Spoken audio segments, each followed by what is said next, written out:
souls that we're bringing to the light. From maps to mods to the rigs we drive, we're talking to the folks who keep this farm life alive. It's Farm Sim Talk with BDD. Come pull up a chair and ride along with me. Stories from the makers, the builders of the scene. Farm Sim Talk, where we live the farming dream.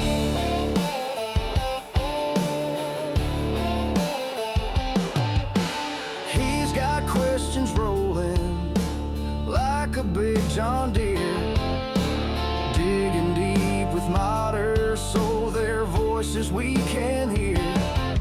From giants of the code to the artists painting skies, he's shining up their stories like a brand new combine. It's Farm Sim Talk with BDD. Come pull up a chair and ride along with me. Stories from the makers, the builders of the scene. Farm Sim Talk, where we live the farming dream.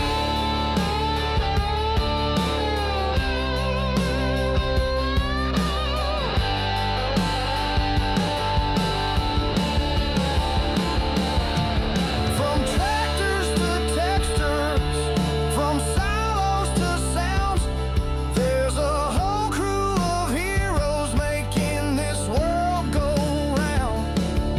So tune in and find out who's behind the screen. Farm Sim Talk's the place to see what farming really means. It's Farm Sim Talk with BDD. Come pull up a chair and ride along with me. Stories from the makers, the builders of the scene. Farm Sim Talk, where we live the farming dream.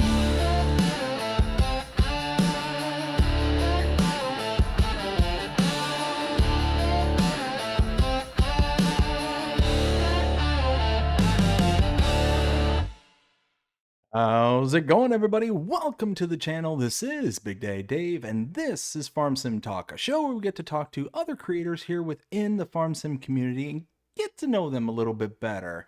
Hope everybody's having a fantastic day so far. I am joined here tonight by Animal, also known as the Prehistoric Farmer. Animal, how are you doing tonight? Doing pretty good. Thanks for having me here.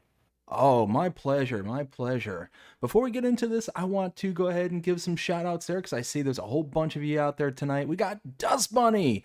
How you doing, Dust Bunny? Hope you're having a great one. We got Ghost Tech Gaming, aka Ghost Boy. We also got Reaver Time Todd, Old Guy Farms. We also have, let's see, Why Not Gaming. Let's see, Bell Admin. We got Mr. C. How's it going, everybody? I hope all of you are having a fantastic day so far. Thank you all for coming out here tonight.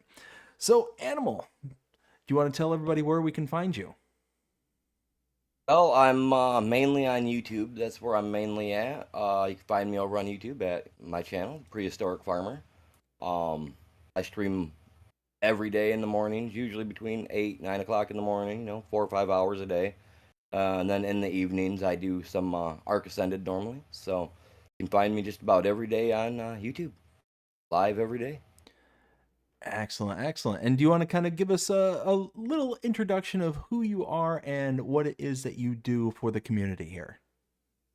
Who I am and what I do for the community. Well, as you guys know, I'm a small streamer. I play a lot of Farming Simulator.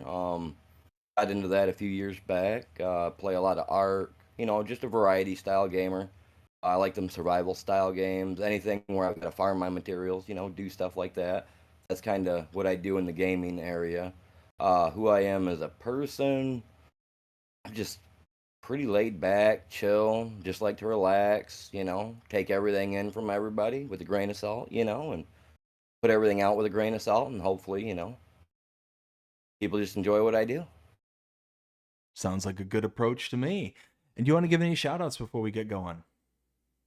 Also, my moderators, Chops, Mr. C there, he's done a lot to help me with my channel. He's done a lot to actually help me curve my overall attitude, I'd have to say.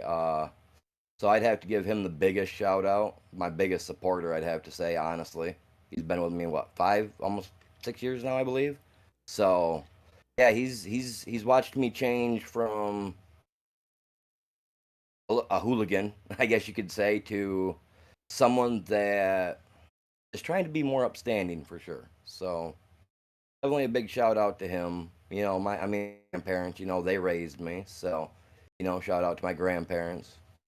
Other than that, shout out to the community because if not for them, I wouldn't be where I'm at today. Awesome, awesome. All right, so let's go ahead and get into this. We're going to go into our first segment here. It's called Digging Up Dirt. This is a segment where we get to know who you are a little bit more personally outside of the YouTube space.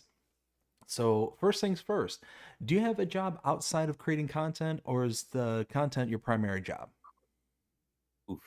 Ooh, going for the dirt real quick. No, actually, unfortunately, I do not have a job. I had an accident in 2018 where I had a slip and fall accident, which ended up destroying some nerves in my neck.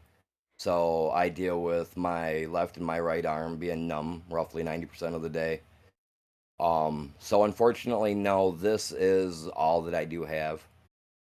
And honestly, that's kind of what keeps me going, really, is my YouTube channel. Because other than that, it could be pretty boring for someone that unfortunately can't work and can't really get out and do a whole lot that I used to do. So, yeah. Well, I'm really sorry that you had to go through that, but it's amazing. It sounds like that you like took something that was going to be a huge negative and are turning it into a positive. So, congratulations on that front. Thank you. So, what kind of hobbies do you have? Do you like to go hiking, fishing, sports, anything along those lines? Oh, I've always been a country boy. When I was younger, I loved shooting my bow. I love going out, doing the whole pew pew thing. I'm gonna try to avoid using, because I know how YouTube can be.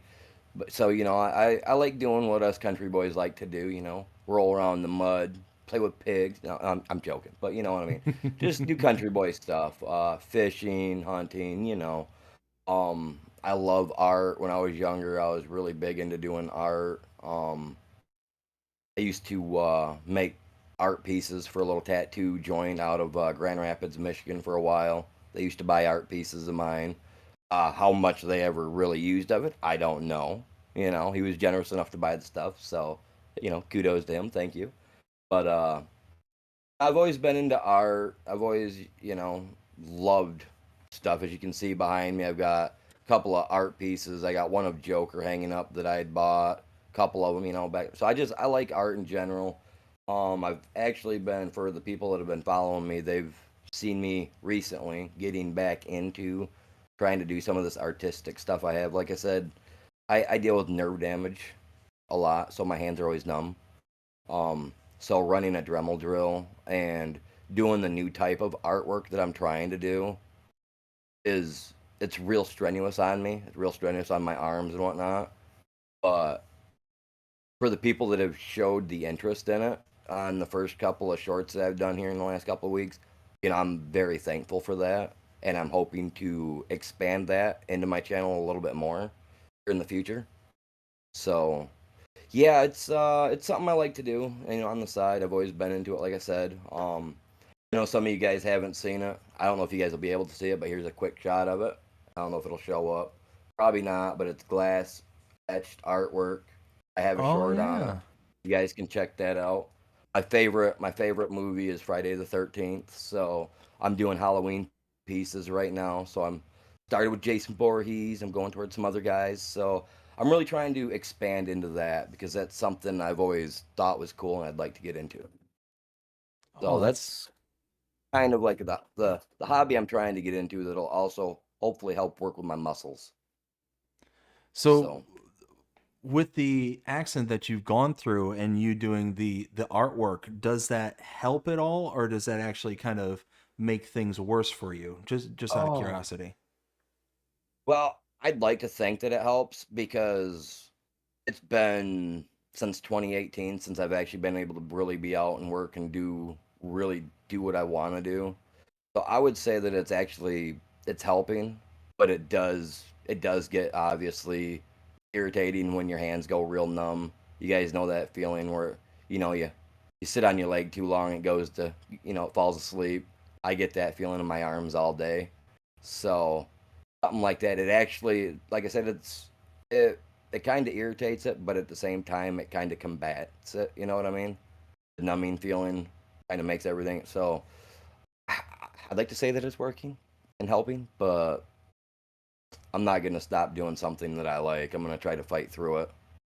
So, Well, yep, keep up the good work, and it's one of those that between the channel and between your artwork, man, it's gonna be fun to kind of tag along and watch what it is that you do. That's it's very powerful to think that you're going through all this stuff kind of personally, but you're pushing through it and you're not letting it define you, kind of thing. That's amazing.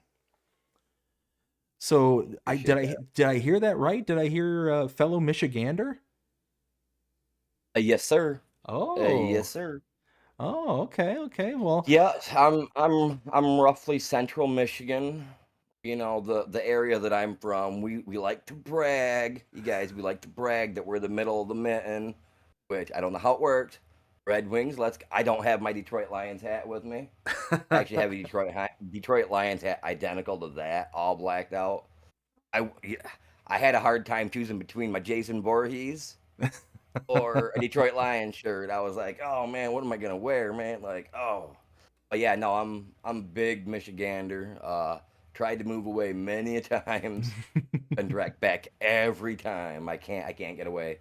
Can't get away. so Absolutely love this place. I'm originally from the Ann Arbor area and grew Okay, up there okay. until about 24, 25 years of age. And then I ended up moving down to Florida, and I will not look back. Um, yeah, I definitely found my home. But no, that's No, it's there's definitely parts of Michigan I absolutely miss. The nature that's up there is next level. oh, there's I've been to a few different states. I went down, worked Hurricane Katrina down in Mississippi back in the day when that happened. So I was down there doing the hurricane relief, and the South was beautiful. It was nice. I will say that.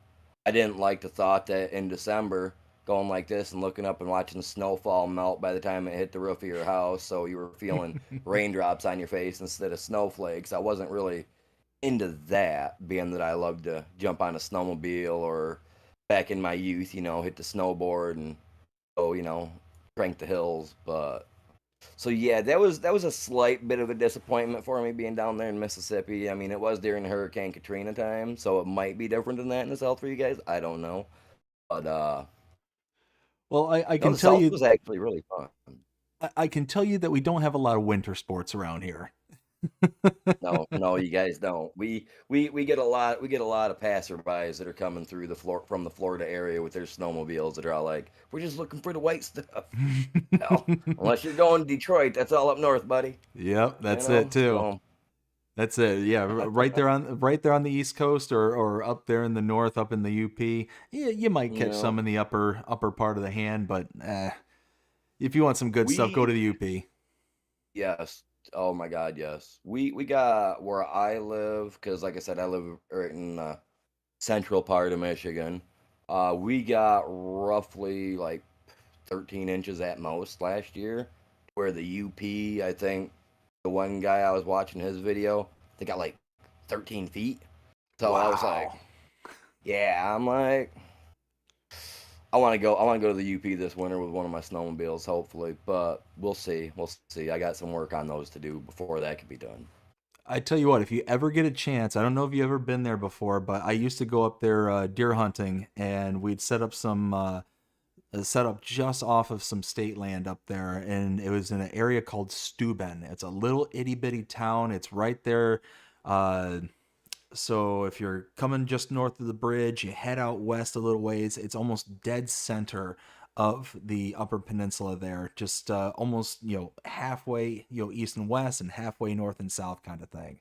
But I think that might be off Route 2 or whatever they call that that's up there. yep, It yep, goes east and west through the north there. I think it's called Route 2, but I could be wrong. yep. So you go off Route 2 just a little bit to the west, and eventually you catch I forget the road going north, but yeah, awesome little town. It's got just a little itty bitty corner store kind of thing for like any kind of small groceries and whatnot. You're about Oh, nice. 40 to 50 minutes away from any of the quote unquote big towns kind of thing. So Perfect, you're like tucked perfect. away from The everything. way we like it up there. Yep. Hmm. You got Absolutely love it like that. tons of two tracks, plenty of snowmobile trails go ripping up and down. Oh, it's so good. I have to look into that. That actually sounds amazing. From where I live, we usually go to like Clare, Houghton Lake, Traverse Hmm. City. My family's got a cabin up in Houghton Lake, so I grew up to Houghton Lake, out there on the ice, doing the polar dips during the winter, out there doing the t-shirt drag racing, where you're out there in just your t-shirt and your snowmobile bottoms on your snowmobile, like. So I mean, I've got I ain't got hard skin, but I got flexible skin. So yeah, the North stuff's fun. It's really interesting if you guys are from the South or whatnot and you've never experienced it. It's awesome. Houghton Lake, Michigan. There's two of Houghton them. Lake. Don't get them mistaken. There's two of them. One in the UP and one in the southern part of the state. Go to the southern part of the state. That's where I think a lot of the action's at. Oh, for Wink, wink. sure. Yeah. Houghton's more known for the college up there. Yes. Yep. Up there, they got a little college up there. But I mean, it's a beautiful little town. I mean, both Houghton Lake All of down them. in the south and Houghton up in the north. Both of them are beautiful little towns, and They are. that's just it's so inviting. So much stuff to do. If you're like outdoorsy kind of thing, then yeah, you got some great stuff up Oh there. man, northern Michigan is the place for you to go if you're an outdoors person. You want to get away for a week. Northern Michigan. Yes, sir. So, Take a friend though. Take a friend.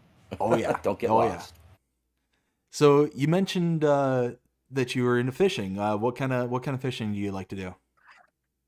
Well, I I've always, like I said, I grew up on a lake. I actually grew up on a little lake here in Michigan called Crystal Lake, and so I grew up doing walleye, lake trout, stuff of that, similar nature, bass. And then when I moved with my mother, down by a little town called Ionia, we lived on a little lake called Long Lake. What a name! It was tiny, but we did bass fishing, stuff of that sort. And my ex-father-in-law took me out probably 20 years ago, and took me out salmon fishing, and got me hooked on my first coho. And every couple of years, I love to go over to like Manistee, over to Muskegon, even over to Bay City, and just go spend 4 or 5 hours by myself. No old lady, no kids, and just sit in the water and watch the little bears cross the water while I'm down fishing, or watch the kids in the skate park while I'm fishing. So it's just either way you go about it. I mean, it's something you're either fishing with the city doing the fishing, or you're in the country fishing and you got to watch for the little baby brown bears and stuff that we do have. So yeah, Oh, it's I absolutely. love it. There's nothing like Mother Nature. Never take it for granted. Oh yeah, yeah. That's the one thing is you don't go ill prepared out into the woods. No. I actually took my wife. She was born in New York, raised in Florida here, and that's where we met. And I took her up to Michigan. I took her all around the north, there in the UP and all that stuff. And ended up taking her out into the woods for the very first time, and she was just absolutely flabbergasted because we were going waterfall hunting at that point. Yeah. So we went to like Tequamanon Falls. We went to oh goodness, of course I'm going to blank on the other one now. Um, but then I took her all the way over to the western portion there, to the Porcupine Mountains and Lake of the Clouds. Oh, up by like okay, okay, going toward Iron Mountain and all that. Exactly. Yeah. No. And she said that one day that would probably end up moving back up there, and it's like I don't know. I kind of like it down here.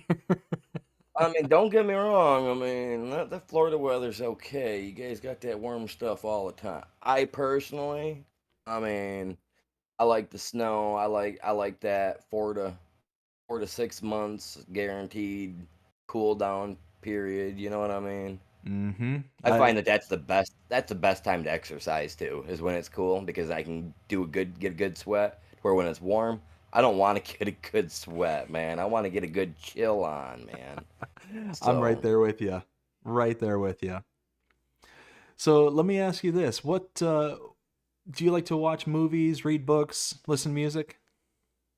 uh, when I was younger, I was into reading a lot of books. My grandparents, they raised me, so they had me. I was real bad with words. I read words backwards. Sometimes I'll even say them backwards. Chops and even Ghost, I think, can contest this, hearing me do that a few times, and I do sometimes do it on accident. Um, but like I mean, my grandparents worked with me a lot on it, so I love to read.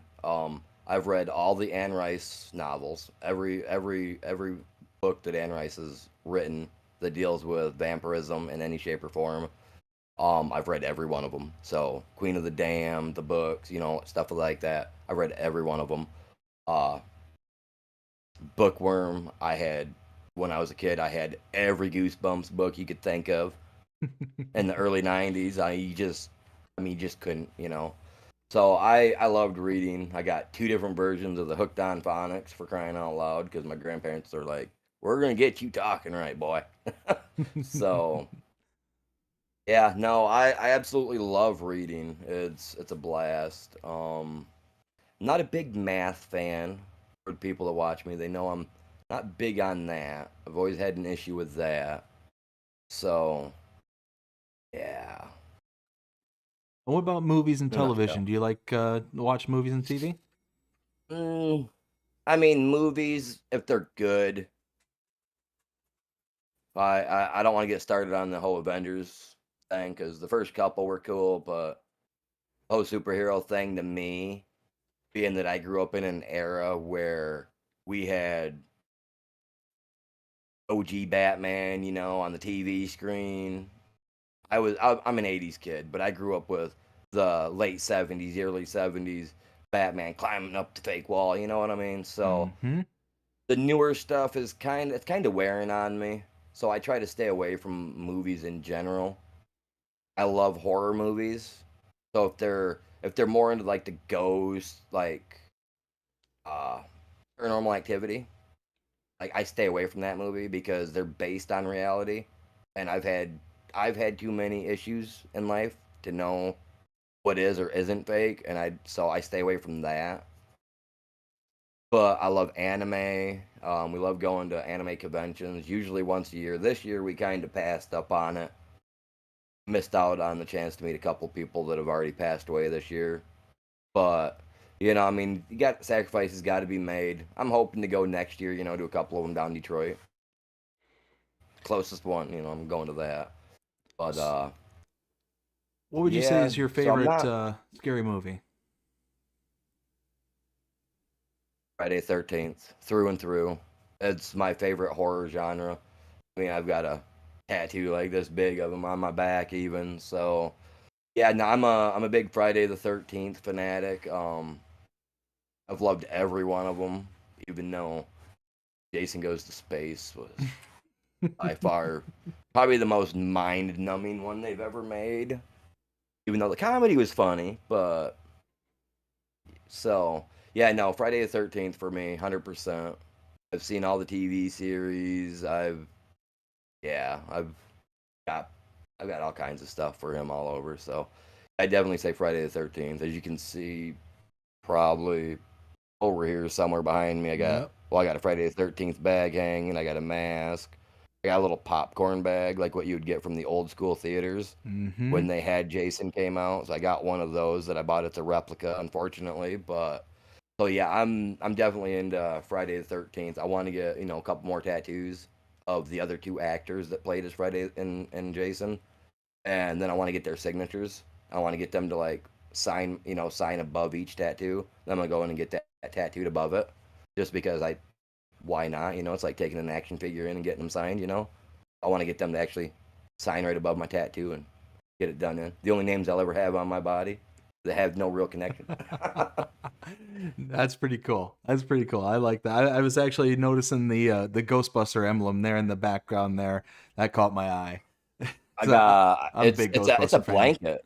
It's a blanket. Oh, really? Yeah, it's a blanket. Oh, yeah, Went right yeah. across the whole entirety of it. I've got I'm a fan too. I've got one of the original Spangler toys from back in the day when you squeeze his arm, his little bow tie would pop out and his mouth would Oh, drop down. I remember Yeah, that. I've got that one. I got it. Yeah, Oh, that's all. I yeah. I I've had got one it of in a those when I box was somewhere. younger. I had the Ecto, like, yeah, I'm a Ghostbuster nut too. So, oh yeah, Yeah, like the old like, Ecto One little car that would yeah, just. it was like this big. Yeah, you Yep, could fit yep. all the guys in. You had a little spot for Slimer in the back. Oh, dude, I'm That and the if I the ever meet Dan Aykroyd, I will be in heaven. I will be in heaven if I can meet Dan Aykroyd. I am. You can ask my wife. I've got every movie on tape, DVD. I mean, you name it, I've got it. I got a big, huge piece of glass. I'm gonna actually be etching the Ghostbuster symbol into. So, Oh, that sounds oh, I cool. already slipped it out. That'll be coming eventually, guys. That'll be coming eventually. Give me time. I gotta get a new printer. I gotta get a new printer. I'm doing this. I'm making this one look perfect. I'm getting me a printer so I can put the picture behind it. Yeah.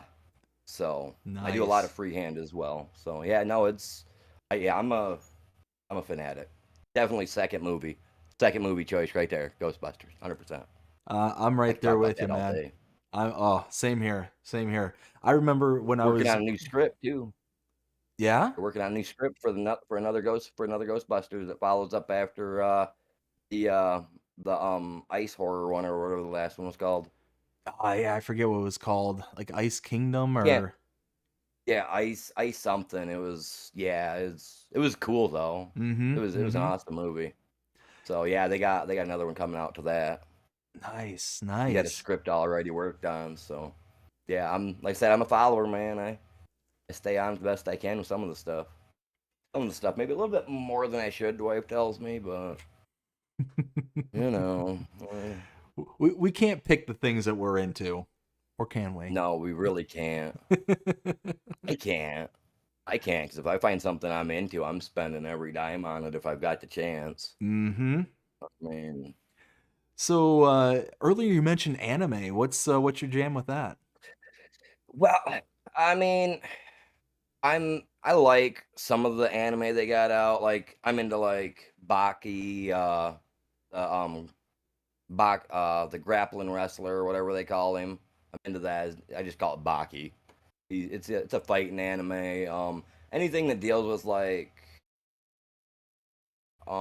rebirth, reanimation, stuff of that sort, where like you have a tragic accident. Oh well, hey, you slipped up, but don't worry, it was our fault. So, you know, on a cosmic ground type thing. So you get, like reincarnation, stuff of that sort. I really like animes that deal with that. Anything, because like I said, I'm an '80s kid, so I like the whole swords and magic and wizardry stuff. So I'm into that. So any anime that deals with that type of stuff, fighting, martial arts. Yeah, I'm into that type of anime. The they got me into My Hero Academia, That's a good one. Mm-hmm. which which was a little off-putting for me, but then I got introduced to the one villain that's a vampire in there. Nezuko, I believe her name is, and all bets were off. I was like, okay, they're cool. There's a girl with vampiric abilities in here. I'm hooked. I'm hooked. So Yeah, there was that's pretty neat. that was a really good one. some of the ones I've been into here lately is Attack on Titan. That was a really good one. That was not. I think that's more My of a Korean one, not a like a traditional anime. well, I mean, I don't know. I don't know. I mean, if my wife was here and she wasn't at work, she'd probably argue either the fate blue in the face with you on that because she absolutely loves Attack on Titan. I bought her I don't know how many posters of Attack on Titan. It's absurd. It's crazy. Oh, and don't, I love it. She's I think it's a big into great that. show. It's it's it's all right. I was okay with it until they got into the whole. Well, I'm not gonna ruin it for people that haven't seen it if they're into it. I don't know how far you got through the series either, so I'm not gonna spill the beans on it. But they end up getting to a certain part on it, and it just kind of was like, well, that's in my realm of what I like for anime. But the way that they went about it, where I just I couldn't get the feels for it. It just didn't grab my attention. Now Dragon Ball Z, some Dragon Ball, some Love me some Dragon I Ball. mean you throw on some good old 1980s Dragon Ball and I'm like a kid, man. Give me some popcorn and a little juicy cup, man, and you done lost me. My Hmm. ADD and ADHD done just went out the window and I'm stuck in front of that TV.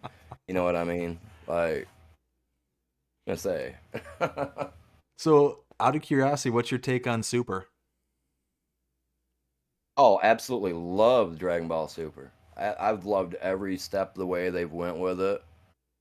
Like, as an OG fan, getting to see Frieza that was always yelling, "Die, monkeys, die!"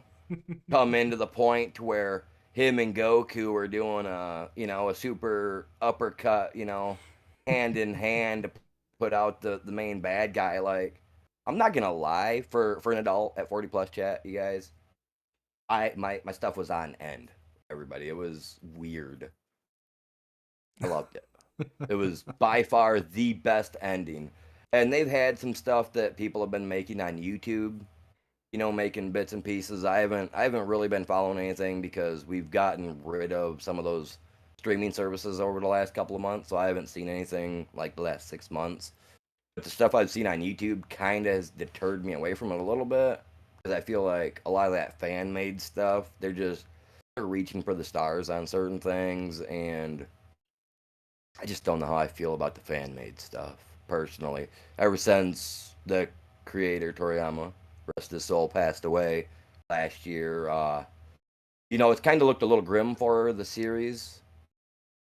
As long as some of the OG people that have been with them keep it going, I feel like Super could go for another 5, 10, 15 years maybe if they worked it right.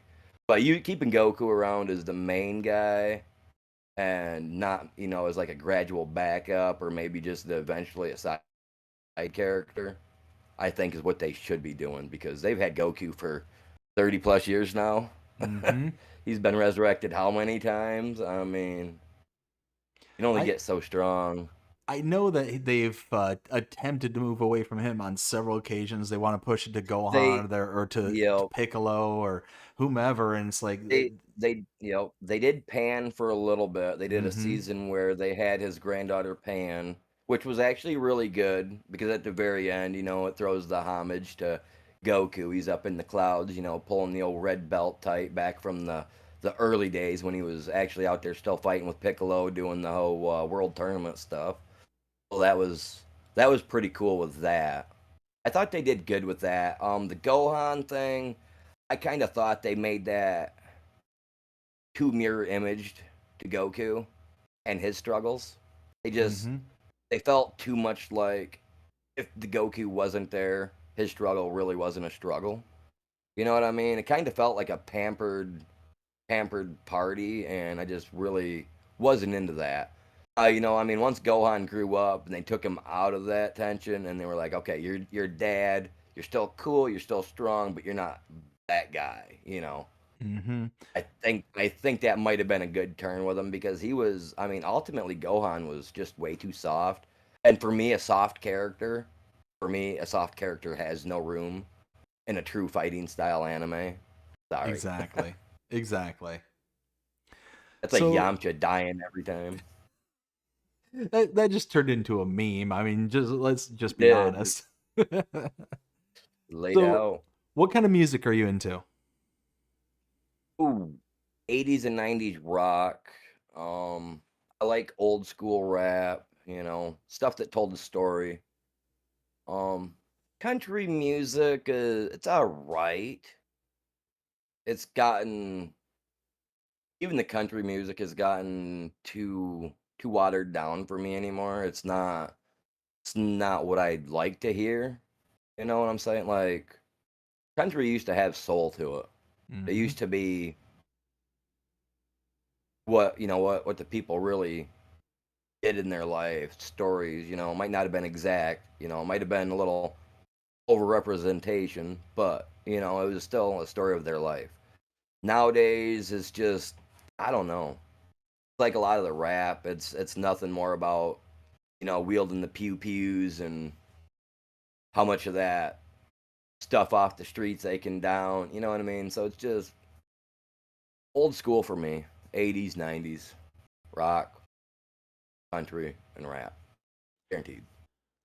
So going back to the movies, TV, and books, what would you say is one of the weirdest or oddest movies, TV, or books that you've seen up until this point? Hmm. I mean, I've read some weird books. I wouldn't say they were too like well, I guess they might be out there for some people. Like I said, if you're not into the realm of the fantasy and stuff of that, like I got a book that it's a short novel. I think it was like 5 or 6 books the guy did of like a magician that lived in New York. You know what I mean? And he could jump through different realms, and that was extremely weird. Like that was probably one of the weirdest actual books that I read that was supposed to be a novel based on a real person, but completely fictionalized. So that was weird. Some of those Lovecraft books, I've read one or two of the Lovecraft stories, and those were. I'm gonna talk about some weird. Those get you get your skin crawling a little bit. But like if it comes to like crazy or weird movies, I'd have to say honestly, Killer Clowns from Outer Space would probably be one of the weirdest. Did you guys really? Like, I mean, come on, like it's a cult classic. It's. I'm hoping they make a second to it. I really am. But that was just one of the weird, crazy movies out there I've seen. Now TV series, I would have to say, oh man, Nickelodeon had some weird TV series on back in the day that they just could not get away with today in absolutely Mm-hmm. no way, shape, or form. It just it went way too hard. Some of them did. So thank God we grew up in those days and we remember them and we got to enjoy them. It's Oh a yeah. bummer that the kids of these days won't because yeah, I feel sorry that they're not gonna that the kids in the future ain't gonna get any of what we got. Anything that made us hard skinned, it's not gonna get passed to them. I mean, Mm-hmm. unless they grow up with parents like us that can introduce them to that world and that realm, like a lot of that stuff's gonna get lost on the newer age kids. So I love the weird and the crazy, and I like to try to be like that a little bit, even on my channel. I like to, like I said, I'm chill, I'm relaxed, but I like to be weird. You guys will hear movie references come out of me, song references. If you're into video games and anime, you might catch the references that I drop every once in a while. I have an issue where I like to rhyme once in a while, and it just happens. Like it's a one of those little ticks that I have. So yeah, it's all around weird and crazy where I am at all the time. So, what would you do if, for whatever reason, you were no longer able to create content? Let's say your computer Ooh, broke or your gaming station, whatever it was. Let's just say it was broken. You didn't have the means to replace it. What would you do as an alternative? honestly, go fishing. It'd be the time of my life. Like, no offense, don't get me wrong. I love YouTube. I love doing it. I love doing it every day. Every morning I wake up, I spend an hour roughly an hour. I get me in some exercise and I do some inside jogging in place.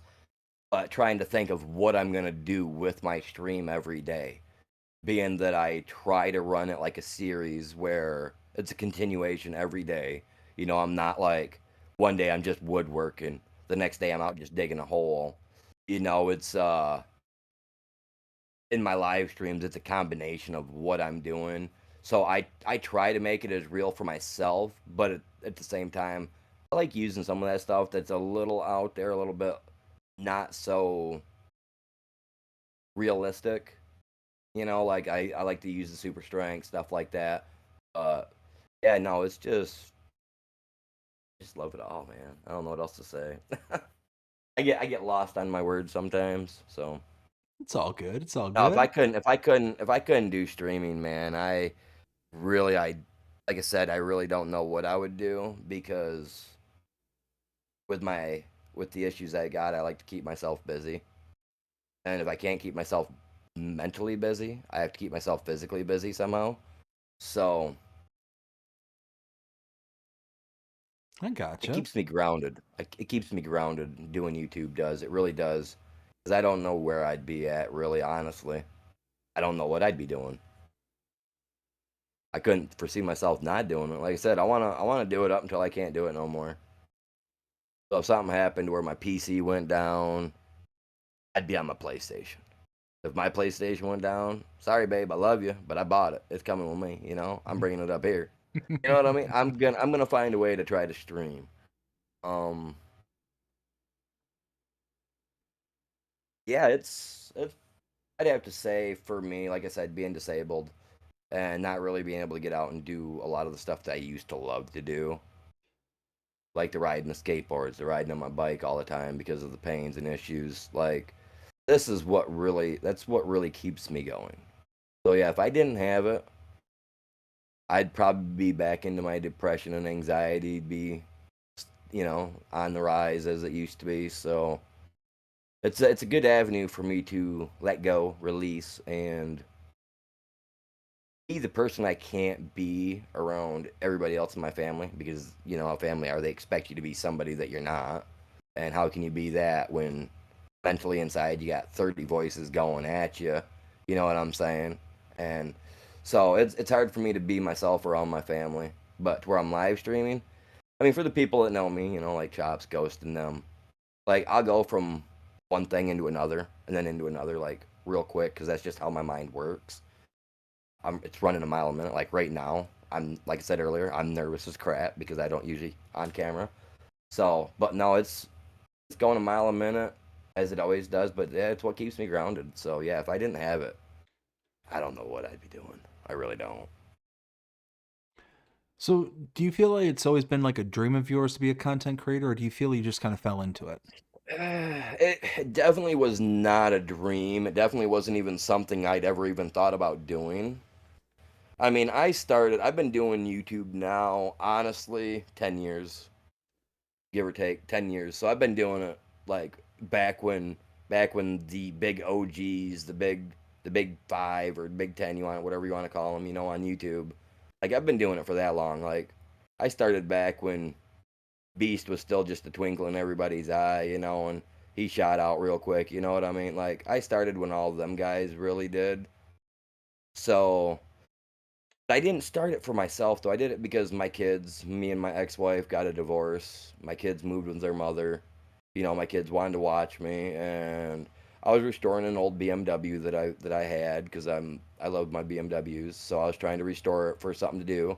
Or, I'll start a channel for that. Kids can watch me. Maybe people get into it. Maybe BMW will see me. Maybe they'll be like, hey man, you're obviously not the best, but hey, we like what you're doing.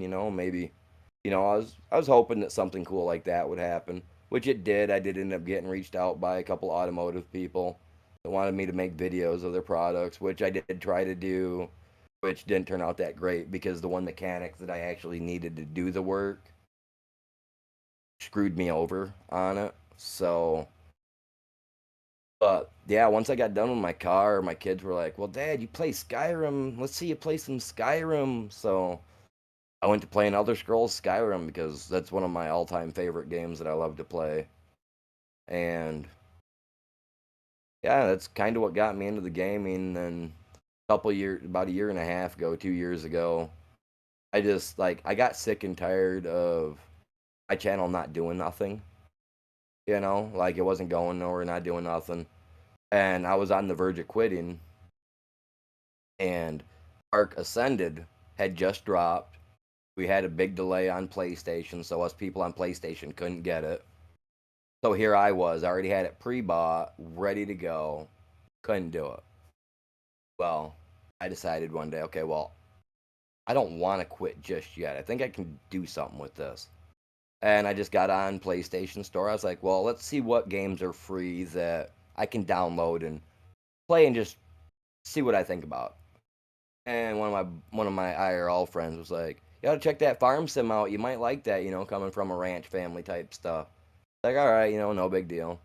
Tried it thinking it was gonna be a bust, right? Not thinking I was gonna like it. I wasn't 30 minutes in, ear to ear. I was just like, my OCD was so locked in, and I felt the anxiety and the depression just like disappear while I was live streaming that day. And I might have only had like 50 or 60 views, 70 views, I think, which was like one of the highest on a live stream I had at the time. And it got my goat tickled. You know what I mean? It had me tickled pink. I was like, no, I'm going full time on this. I love this game. You know, Forget Ark. If they don't come to PlayStation, don't come to PlayStation. Like, I was like, okay, I'm switching over to this. This is what I'm doing.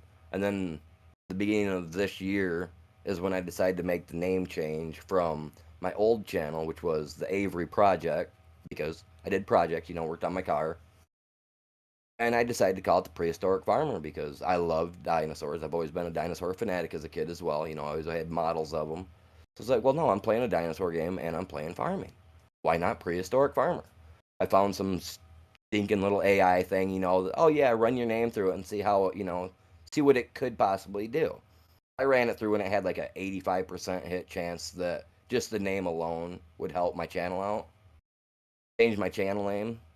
Literally, I think Chops can contest to it. I changed my channel name and within a week I'd blown up 150 subscribers. They was like, "Oh, cool, he's doing a dinosaur stuff and a farm stuff." And those two games are like pretty much the staple of my channel. Farm sim during the day, Ark at night, Call of Duty sometimes in the afternoon, just to get those people tickled pink that like to be the little rude jerks in games. Because don't get me wrong, I like to talk crap in video games to people. I gotcha. You know what I mean? Like I like that. So I like that competitive feel. Friday nights I do Fortnite with younger crowd, with kids, stuff of that sort. I try to avoid swearing the best I can. That's probably one of my biggest upsides to my channel in the last 5 years. And Chops used to get on me a lot about it because I used to be bomb this, bomb that. You know what I mean? And so yeah, it's definitely a big shout out to my people that watch me because if it wasn't for them, yeah, I don't know where I'd be. I mean, depression does a lot of weird stuff. Anxiety does a lot of weird stuff to people. And just that I can take it and do what I'm doing makes me happy. It gives me something. Like I said, it keeps me tied down. That's awesome, man. Like I said, congratulations in finding something that, that for most people it would be crushing and such a negative thing. You were able to turn it into something incredibly positive. So And again, congratulations on that. I'm doing my best to keep turning it into the best positive I can. And like, I can't say I'll ever reach to their obvious fame, but if I can get to that point to where I can help people like some of those bigger channels do, that's my goal. That's my goal because I mean, as a fellow Michigander, we have a lot of veterans here in our state. We have a lot of people that don't get the help that they need, and I'm not a veteran. I unfortunately was a partier when I was younger. I got into some trouble. Got busted with a pack of cigarettes at the age of 17 because my mom left her bag in my car, and so I wasn't allowed to join because I wanted to go into the Air Force because I'm deathly afraid of heights. And the only way to do it is, get your feet deep, get your feet wet. So the only way to do it is, jump in head first. That's the Air Force because they're going to put you there. you're getting in the sky one way or another. It's either that or jail time for, not doing what you're told out there. And I figured that was the one way to do it. Well, I wanted to get my life turned around, after getting in trouble, going through, a lot of trouble like we talked about, like even you said beforehand, like I got into a lot of fights when I was a kid, so I was in and out of the system. So my people in my hometown where I grew up, they know me. I've made amends with how I was as a kid and how mean I was. You know what I mean? So yeah, it's weird, and just doing what we're doing is what I'm hoping that I can eventually change that for other people. Because like I said, like with veterans and stuff like that, they need the help, and there's not enough of it here in Michigan. So that's eventually what I want my channel to be able to help with, charities, stuff like that. Because yeah, if I can, eventually help myself, I mean, you got to help yourself before you can help anybody else. I mean, in reality, I mean, if you can't stand on your own 2 feet, how do you expect to get anybody else to stand on their own 2 feet? So, in Yeah. the end, yeah, if I can help anybody in need, that's what I'd like to do. No, and that sounds fantastic. I mean, it's one of those, speaking from personal experience here, even though you might not be one of those mega channels out there kind of thing, don't underestimate that just because you don't have the size that you might be reaching out to people that need you in their time of need. One of the things that I have realized in my time here on YouTube is you never know how you can touch somebody, or how they will interact with your content out there. So, you might be helping people and not even be aware of it, kind of thing. It's That's very true. so I mean, don't lose sight of that goal. Keep that goal in mind, but don't think that you're not doing anything, kind of thing. You know what I mean? No, definitely, definitely. So No, you gotta keep goals. You gotta have a goal, and if you ain't got a goal, you ain't got nothing really set in life to do, and it's a bummer when you don't. So, but it's exactly. always good to have something to reach for. So earlier you mentioned BMWs and those being your kind of car of choice. If you had unlimited funds, money was not an issue, what would be your car of choice, like your car that you go out and purchase? And Oof. I'm not an SUV guy. I'm not. But the new 2025 BMW X5 and X4 series are so sleek. They got that old Mustang fastback look to it. How it just kind of mm-hmm. rolls right from the back, right down to the bumper style. I really like how those look. But honestly, if I had the money, I would really love to be able to get my hands on another 2001 BMW, like the original one that I had when I started my channel, and get one of those completely restored the way that I wanted to do it. Because eventually that was going to get an LS swap, and I couldn't get that far. So I think that getting a 2001 M3 model like concept like what I had with a V8 swap, to a Chevy Corvette engine would be sweet to have. But sorry, Chevy guys, the BMW motors just run better. They really do. Them inlines, there's just. I'm sorry, my grandma's Corvette is nice. It's good, but it can't touch my V6. Sorry about it. Not happening. Sorry, fellas. One of those sorry not sorry moments. Exactly. I love Chevy. I grew up with Chevy on one side, Ford on another. Test drove a BMW and was like, later. I'm going far, far with it. Like in your face. No, I'm joking. But yeah, no. BMW all the way, man. All the way. Absolutely love it. So earlier you mentioned that you have a wife, kids. How do you come up with that balance between the home life and the creation life? Well, My kids live with their mother, so when it comes to my kids personally, I don't have a lot of contact with them because how do I say this? They're they're country kids living the big city life. So they got the taste of the big city, the no dirt, the no bugs.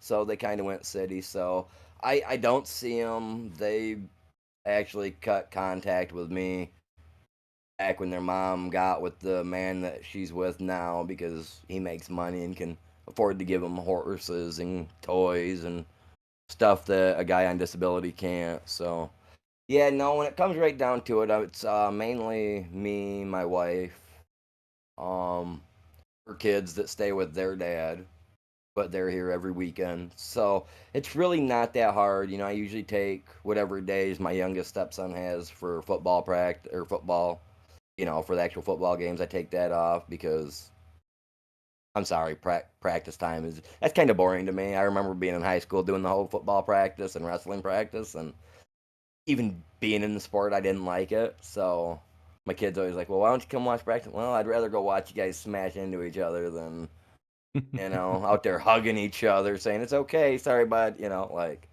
So yeah, no, it's actually really easy for me to juggle that because my wife she works third shift, so like she's gone now. She left at about 9:45. So and normally I'd be kicking my feet up, relaxing right now, getting ready for bed myself. So it's really not that hard. I think I've come to a happy medium with it.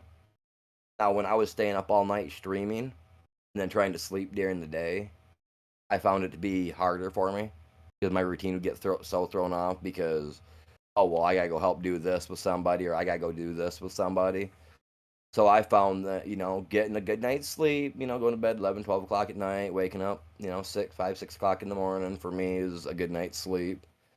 And I find that gives me enough time in the morning. Like I said, I do 20 setups every day. Kind of got a little package around the side here I'm working on, trying to get rid of that. Hate it.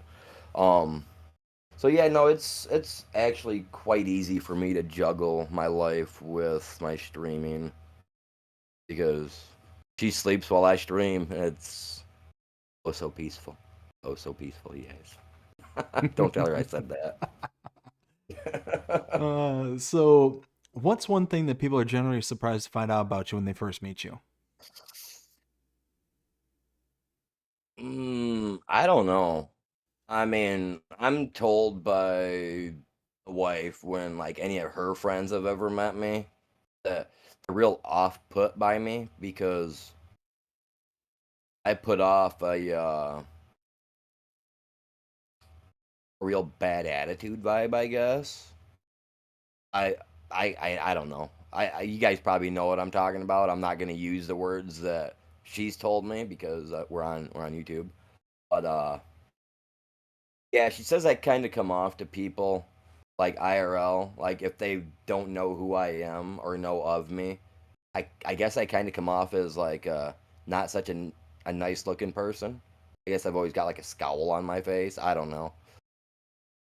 I've always got so used to people judging me when I was younger because I grew up on a horse ranch, and I went to more of a bigger town for a school. So, if you sat down and your pants raised up to your socks a little bit, you got picked on by people. So, yeah, I kind of grew up with that mentality that I don't necessarily mean mug people, I guess, but I have that I'm a dink look, like don't come talk to me unless you know me look, I guess. So trying to find the best way to say it. But no, usually once people get to know who I am and realize, oh well, he's not such a that he looks to be. He's actually pretty cool. So, and I've noticed that with like a lot of my stepkids is like a lot of the parents at my stepkids football games and stuff like that. I've noticed that with them that if I would, that I walked up to him, I started talking to him this season because some of them kind of gave me an off-putting feeling, like something just didn't feel right about him, but I get what they talked about. So, but no, I just like I started talking to people, and I had a couple parents this year alone tell me, "Well, we honestly thought you were more of a guy, kind of like her ex husband." I was like, "No, no, I'm definitely the opposite of that guy."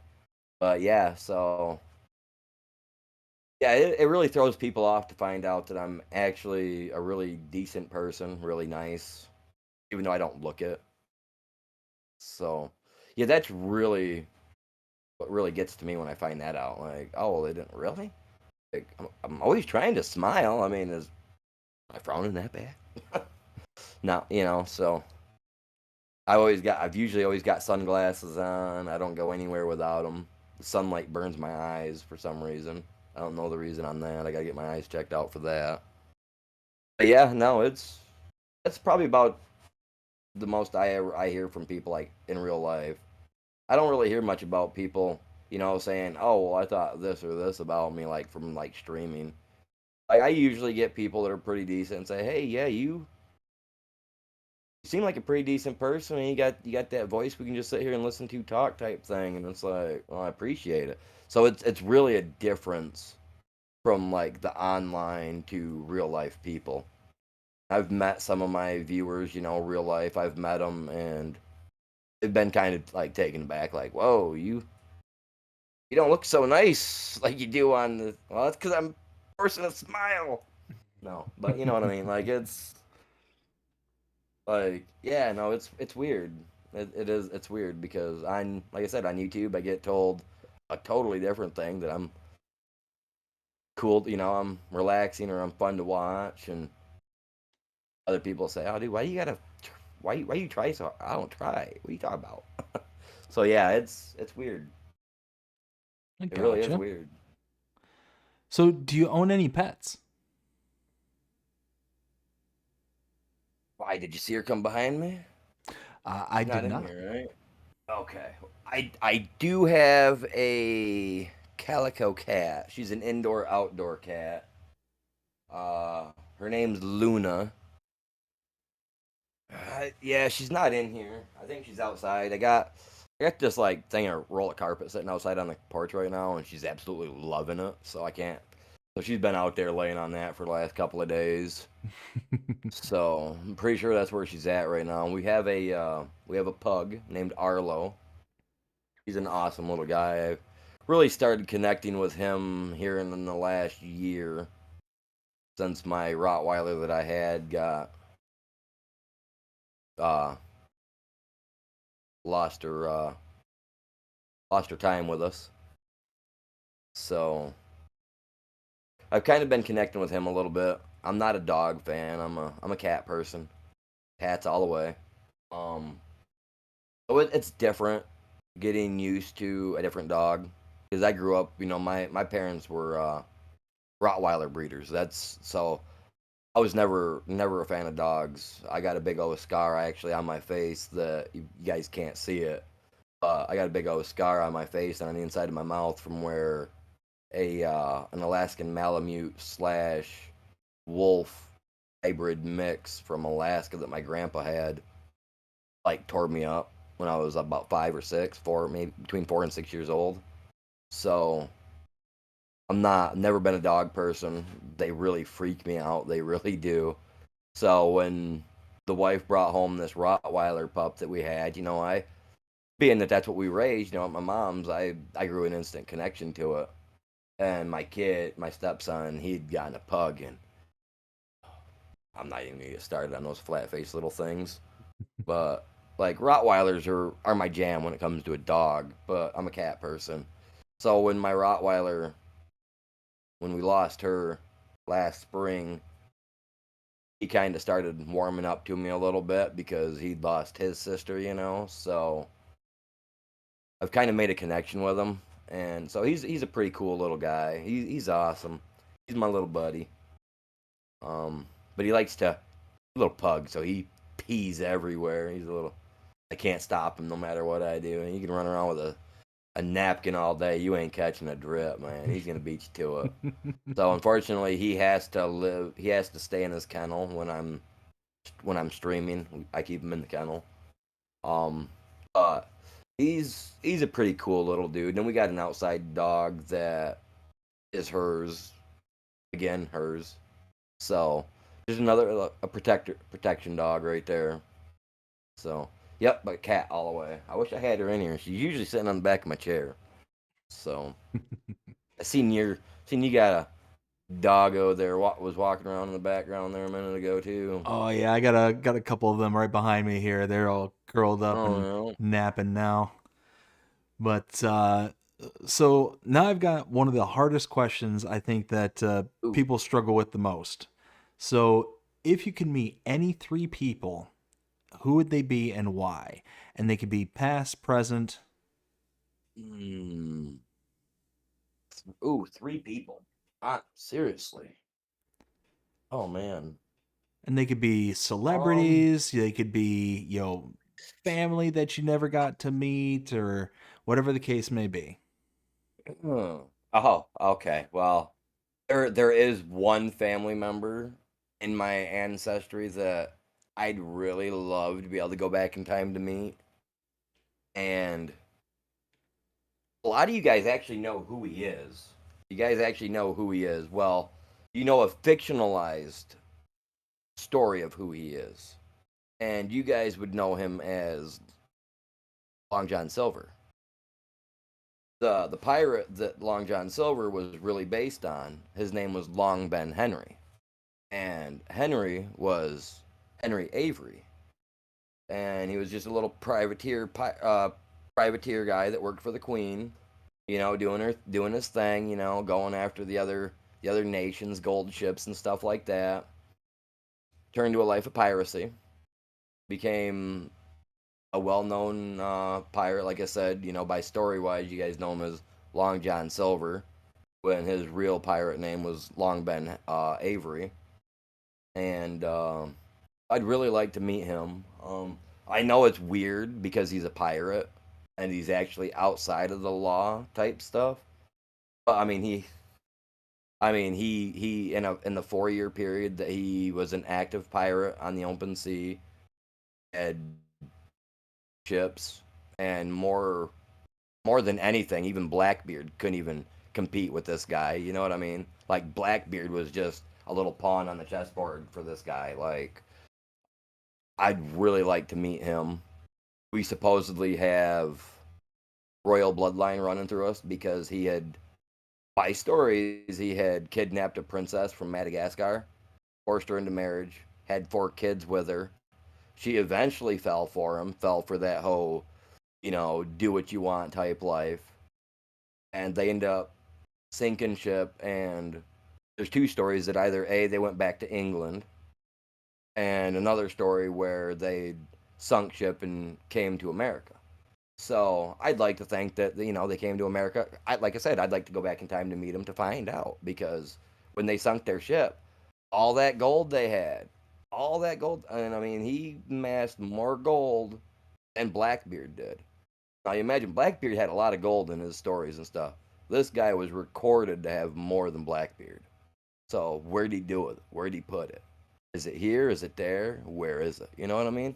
Like I'd love to go back in time to meet him just to know that, because I think that would be something cool to bring out into antiquity. All those doubloons and stuff like that were taken, just the ancestry to find out if he really did get a princess and get make offspring with her, and we have a royal bloodline. Like I think that'd be cool. The other 2 people, I really don't know who they would be. No, I do. I do. The guy that played Egon, I would love to go and meet him Harold because Ramis. he is just. I met his brother. Uh, not his brother. But was it his brother I met at the Comic Con? I think it was his brother I met, and then I met a few of the others that have that same last name that are in the acting career. I've Mm-hmm. met them already, but I met his brother at the Comic Con in Detroit like 4 years ago. Super cool.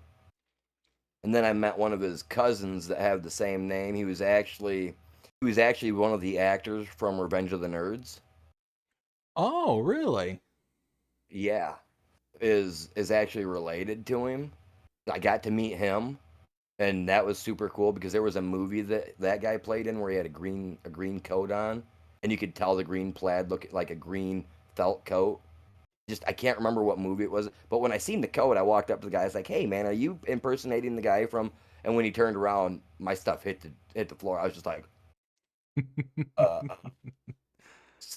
And I was grabbing my phone. I was gonna record it. He's like, "You can't do that. I'm a secret guest. You can't. We can't have this." I was like, "Oh, dude, like serious? Let me get a picture." He's like, "Nah, but you can get a picture from a distance."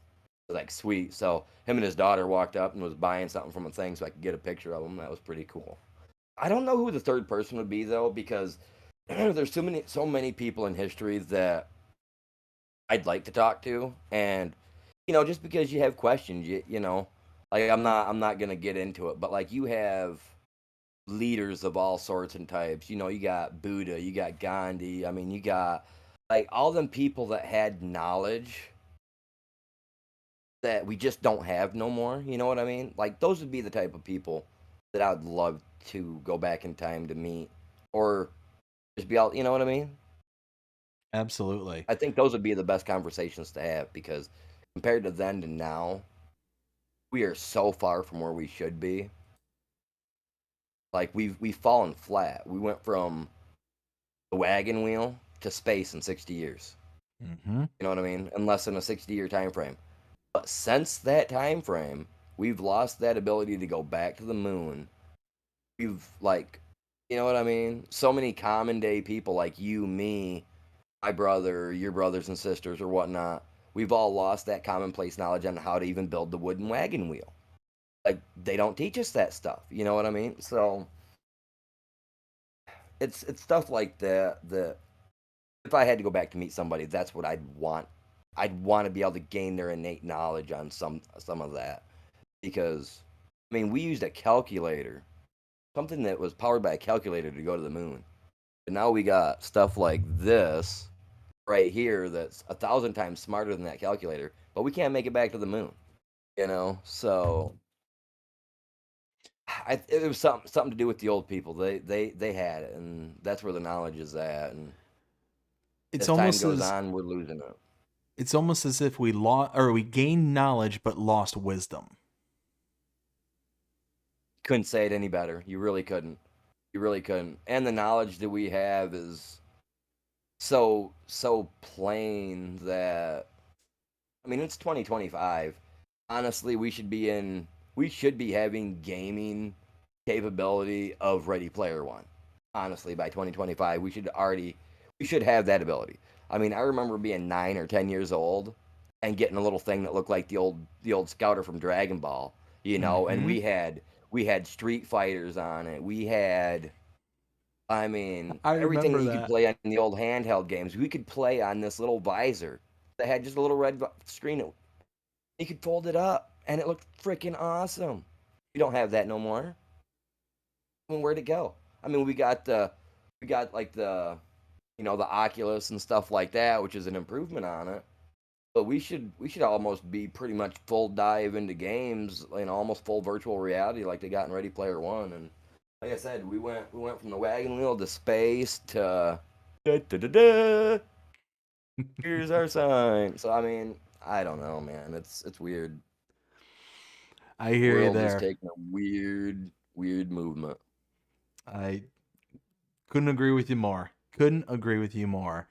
But that is the last question I have for this segment. So now it's time to set our sights on the chat. So, first off, I want to give a huge Oh shout man. out to Dust Bunny. Dust Bunny, thank you so very much for helping out and gathering up these questions. So, first one I have is let's see. Can you tell us a little bit more about your glass etchings, please? I kind of figured she would probably ask about that. She really likes that one that I did. A little bit more about it. Well, I mean, it's something like I said. I did tattoos when I was younger. I learned by myself. I learned, I didn't have a mentor or anybody to teach me how to do a tattoo. I just figured out how to build a tattoo gun one day. Started working on myself, and I got pieces on my legs that are absolutely rubbish. I wouldn't want to show off to the world. But I mean, so I went from there, and I just took what I knew from my artistic years as, with pencil and pen and whatnot. And so it's something that I'm still growing on. So there's still a lot that I'm learning, considering that I'm doing more of a glass etch where I do a good thick base outline, and then I work a lot of it with shading. Um, I am hoping to kind of get a little bit more into that, like making actual videos for you guys of me doing it. It's just right now it's kind of hard for me to make a video in the little room where I'm at to keep the glass and stuff from contaminating into my PC and other stuff like that.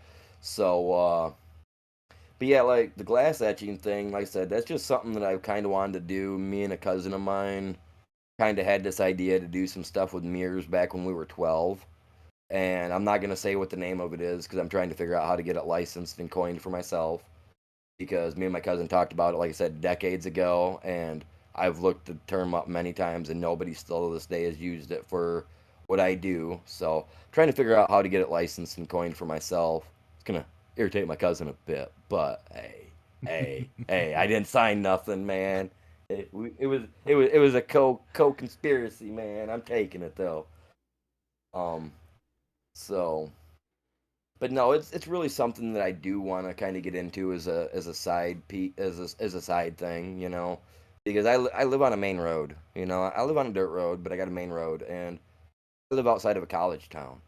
I figure if I can make some glass work, and if people like it, I'll try to come up with a decent median on price wise, but it's just like I said, it's something that I'm working on. I want to get better at it so that way I can eventually turn it into a side hustle, I guess you could say. A side job, side business. I don't really want to call it a hustle because it's not.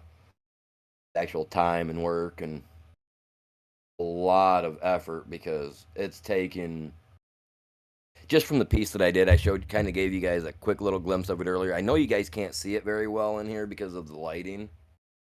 So, but I'm gonna take it out of this thing that I've got it in. You guys might be able to see it a little better. Now watch me break it. Watch me break it. Oh, That'd be the worst. let's not That do would be that. that'd be my worst. Well, I enjoy doing it, so I just make another one. There you go. Like okay, there you go. There we go. We can see it a little bit better now. Oh yeah. Wow, Now that's that it's not the incredible. case. But like that took me just doing the outline, which is just the outline, not none of this thick shading that you're seeing in here. Like that took me 5 hours just to do the outline, and I was using a fine bit for my Dremel. So like it's time and effort. It really is, and I love it. I mean, you can't see it from That's this angle, but I love it. It's by far my best piece yet. It really is. The horse mirror piece that I worked on is a favorite of mine. I really did enjoy doing that. That was my first piece getting back into the whole art side period. So I'm hoping to bring more of this to my channel. I really am.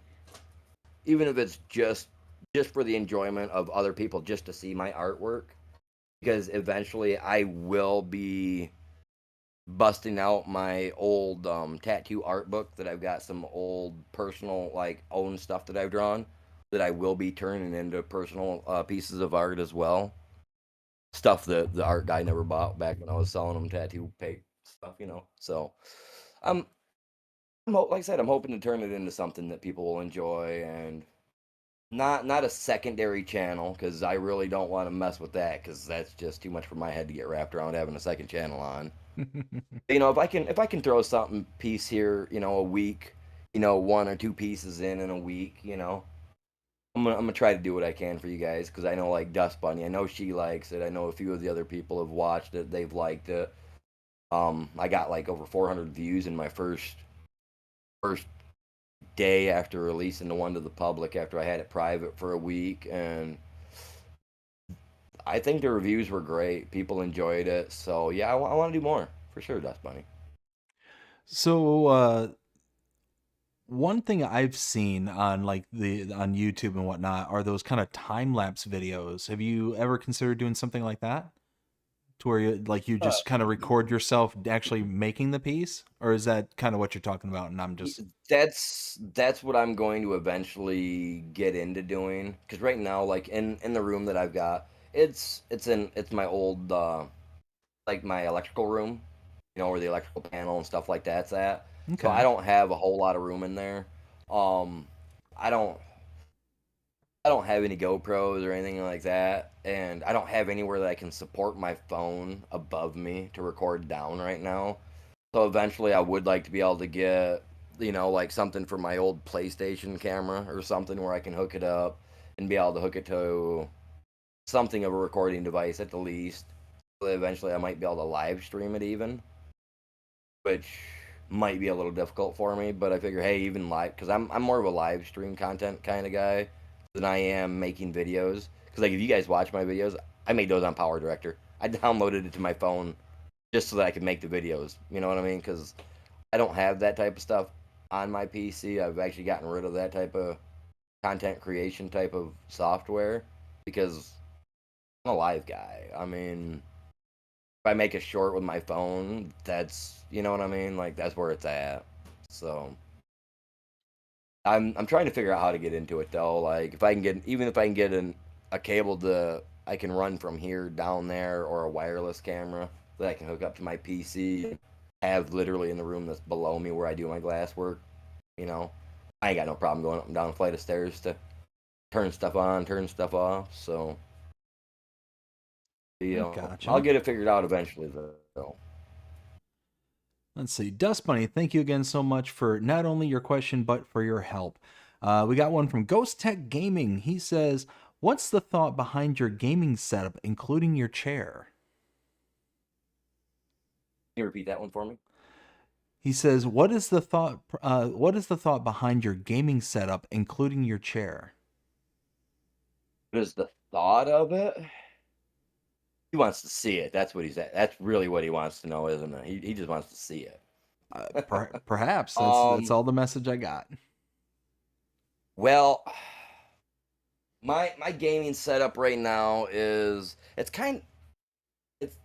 I had a good setup going on, and then I got me a new chair. I got this fancy little chair that I can do this with now, where it stays in place, it locks in place in the front. So I got a captain's chair in my gaming room now. So now if I want to kick over to my PC that's here, I can. I can kick here from my PC. The coolest part, you guys, kick here from my PlayStation. I got it all wrapped into one, baby. Yeah. So what's my thoughts on my setup? I love it. The That's wheel, awesome. the wheel on the other hand, I'm not a real big fan of this wheel. It's the Logitech one. Got the side panel. Cool little Hmm. side panel. I got it sitting underneath right now on the side when I'm not streaming because otherwise it gets in my way when I'm doing anything else. But it's the heavy operator bundle set. It's not bad. I am more of a Thrustmaster guy myself, but when it comes to Fire Sim, I have to have a wheel. If I don't have a wheel, I just can't. I can't lose myself in the game. Where you guys that watch me, like there'll be like a half hour to 45 minutes that I won't say a thing to you guys on stream. You know what I mean? I'm just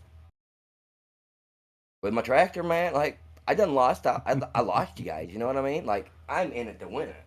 So my thoughts on this is, if you're playing Farm Sim and you don't have a wheel set up, you should at least get one and try it out. I've I've spent $300 for the rig that my seat goes on and that my steering wheel and everything hooks to.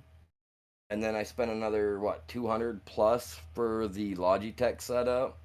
So I mean, I'm all together with that, and I'd say the real cheap woodwork that I done to make the little stand for my stuff to set on. I'm about $600 in the hole on it, but absolutely love it. Like I would not go back to the chair that I've got sitting over here all tore apart, the old gamer chair. I will never go back to one of those. Unfortunately, like I will never do it. The comfortability in an actual chair out of a car or something of that form, like you're not gonna get that out of a gaming chair. You really won't, especially when you're doing with a steering wheel. You know what I mean? So yeah, my thoughts on it are definitely get a wheel. Start small and work your way up.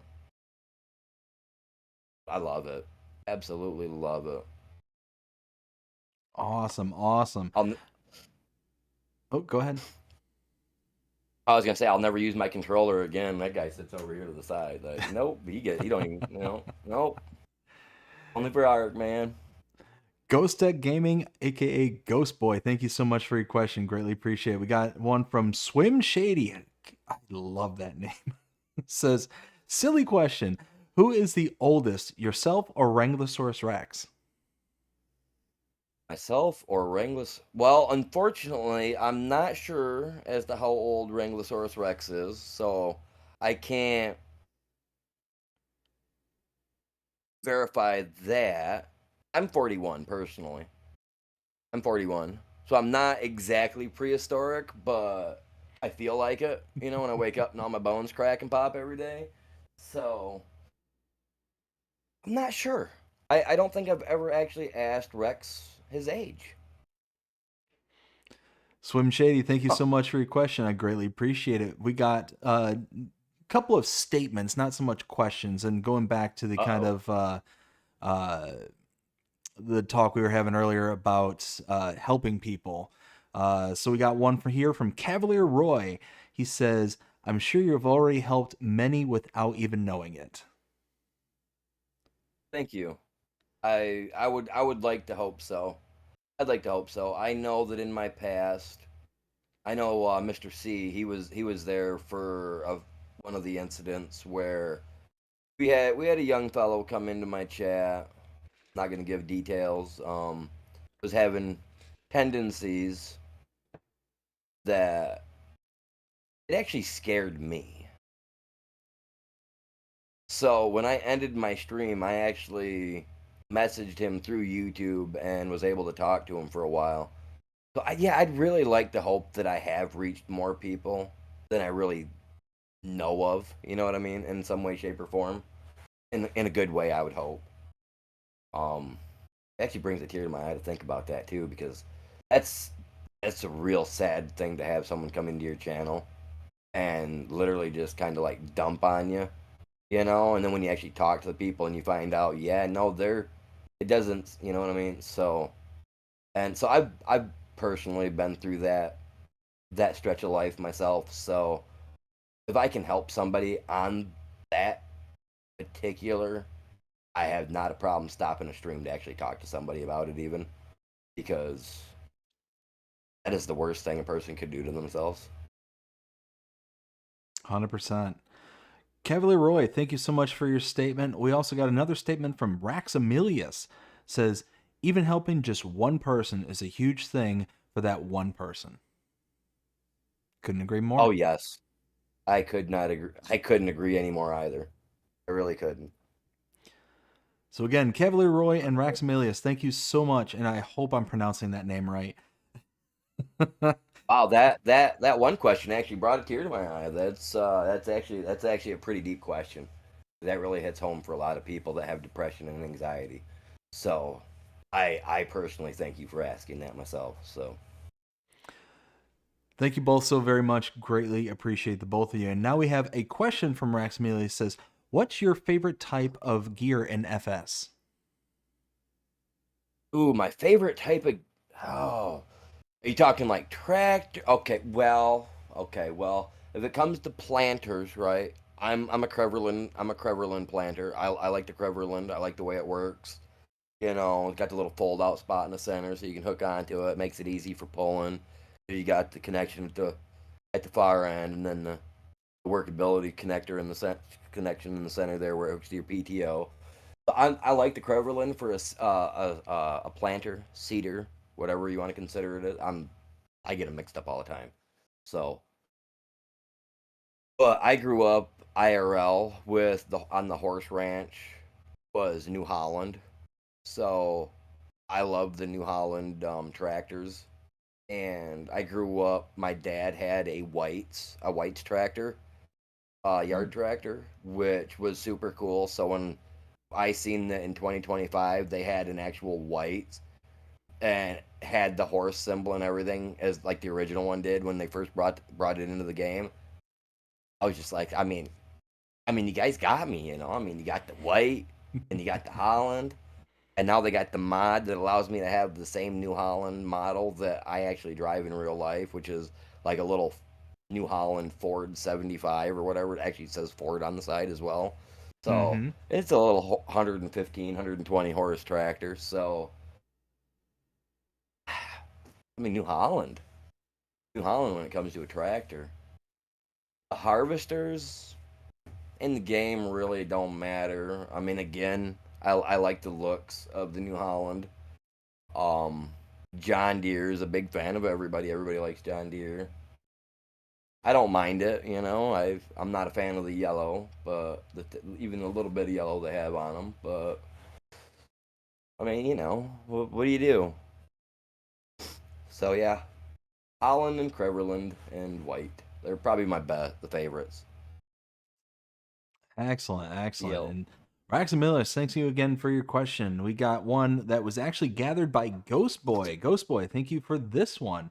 The question is actually from Swim Shady. He says, "How's your garden growing, man? I saw a while back you were growing some Oh, good stuff." it's well, my tomatoes are doing fantastic. Um, I'm killing at least one one tomato worm every other day, so I'm doing great on my tomatoes. I've got a table downstairs with like 25 or 30 nice, pretty thick, ripe, like knock your brother out and decide to melon with this tomato. So those are doing great. My corn, I don't know what happened to that. That all turned into smut for some reason. I got one ear of corn out of it. Literally, it was this big, you guys. 4 inches at most. An ear of corn. I was not impressed with it. So my cucumbers did really well. Um, my onions were the worst thing I've ever grown, and I'm not sure about my potatoes yet. They're still doing their thing. Oh, my green peppers. My green peppers are doing great. Like them things, I've gotten two of them.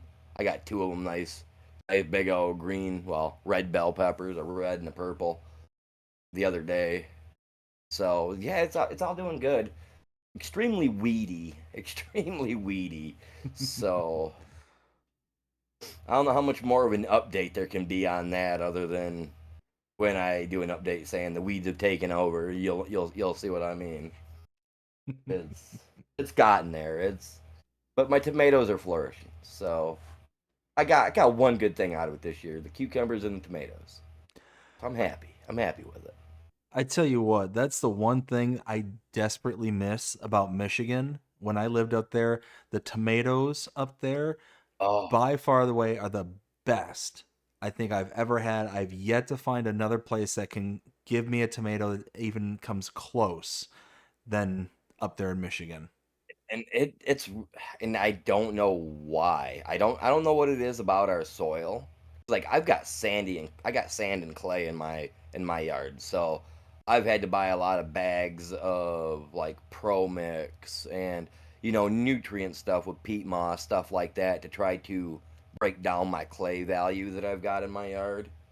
But I've always had a good turnout on tomatoes. Like the early seasons of the tomatoes are real slow for me.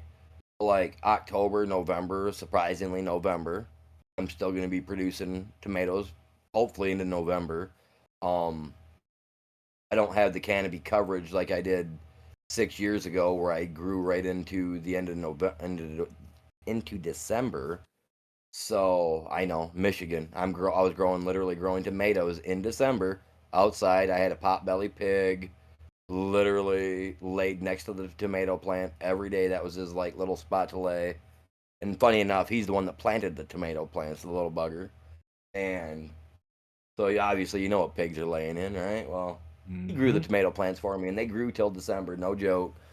They grew 4 foot tall cherry tomatoes, 4 foot tall till the end of December. No bigger than a 50-cent piece at most, and so crisp and so hearty, every one of them.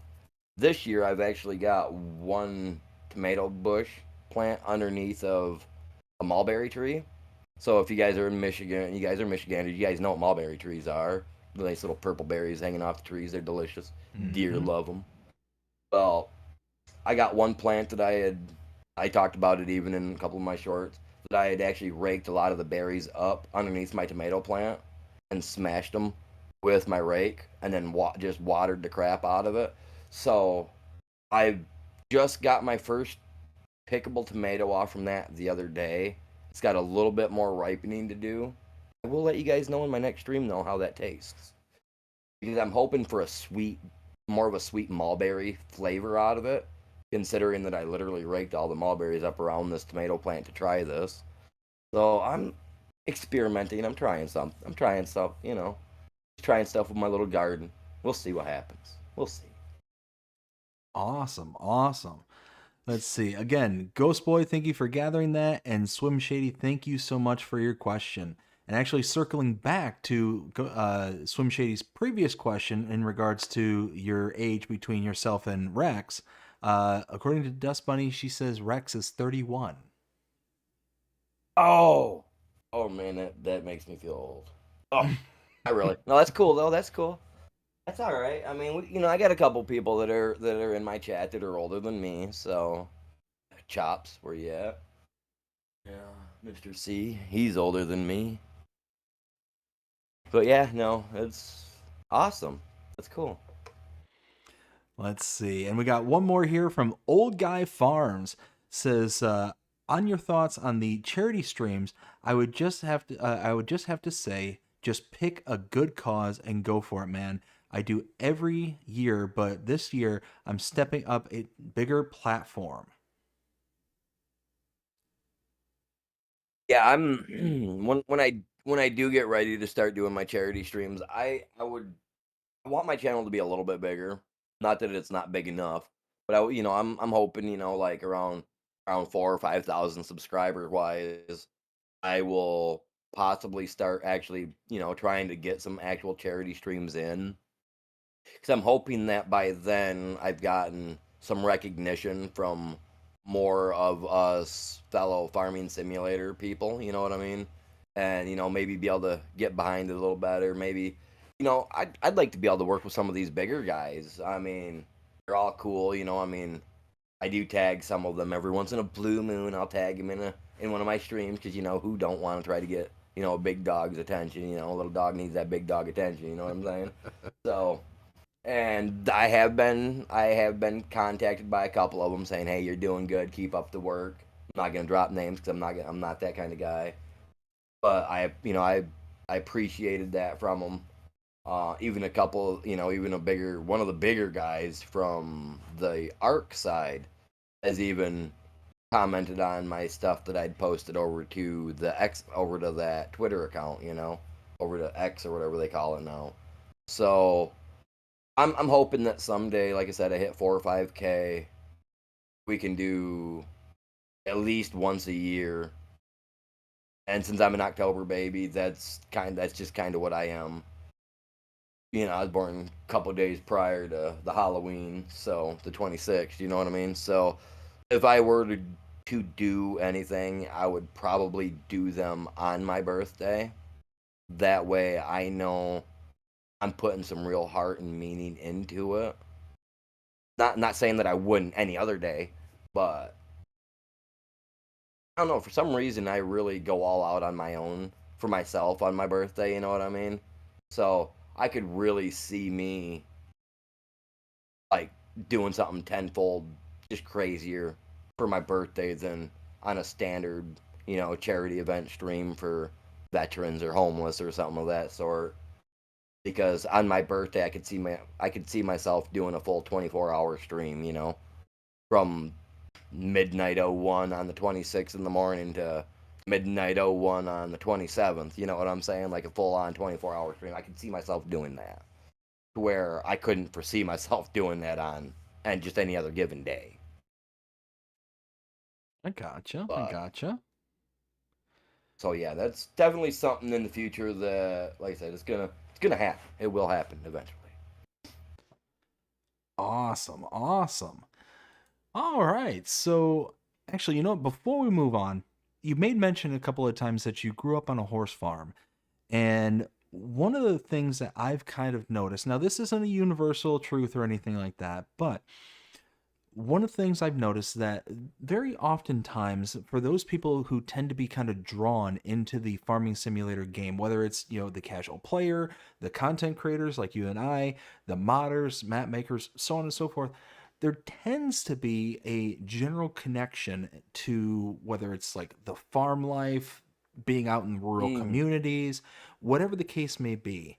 Would you say that that was kind of what made it to where you kind of fell into the farm sim life, is that kind of connection that you had with rural America, or was there some kind of other thing that just kind of seemed to draw you into it?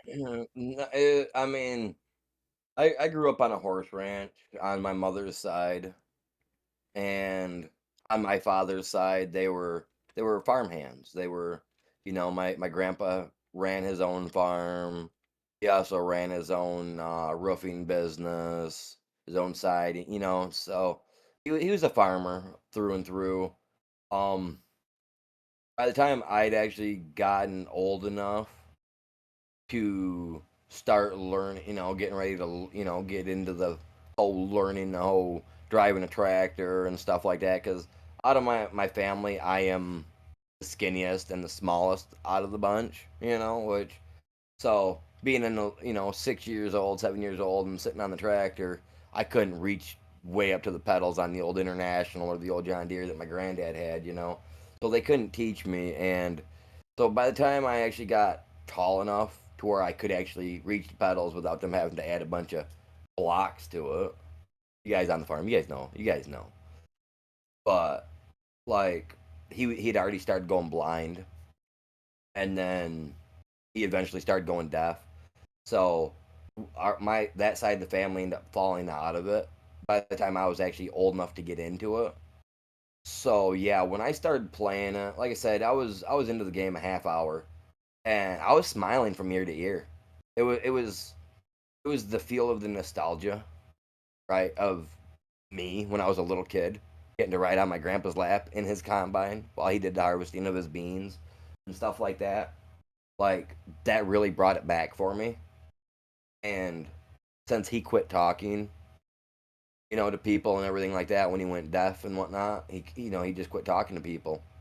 So we didn't really get that connection. I didn't get to have that connection with him that like my dad and my dad's brothers had, or even my cousins that lived around them full time got to get from him. So for me, it's more or less of a connection of something that I didn't get to have with my grandpa. That mentally, because everybody's got a mental issue somehow or another, but mentally for me, I get to at least enjoy something that he did for a living that he thoroughly enjoyed, and he broke his body down doing. You know what I mean? And the fact that I'm never gonna personally be able to do that really bums me out, because I'm hoping that someday, that with the helps of this channel, I might have additional income someday that I can actually buy a small piece of land, and I can actually try my hand at homesteading the way I truly want to, rather than out back in my little garden. You know what I mean? So yeah, no, it's definitely something I've felt a connection to, like within, like I said, the first half hour of me playing it, Gotcha. and it's never gonna leave my channel. It's always gonna be a part of me, I think, from here on out, for sure. That's awesome. I mean, I had a very similar experience. Growing up, I was out in rural America, rural Michigan. There, like I said, I grew up not in Ann Arbor; it was north of it. but just one of those where I felt that connection. My grandparents owned a farm. They would sublease out some of their land, and they would have the Yep. harvesters and stuff come out for their corn harvest every year. They would do the hay baling and all that stuff. So we'd have to go out to the farm and just throw the hay bales up into the loft of the barn because they would have to pull it Nothing, down for the cows and all that. So nothing yeah. like stacking 100, nothing like stacking 120 on a trailer and then having to load it up same day and unload. Nothing Mhm. like it.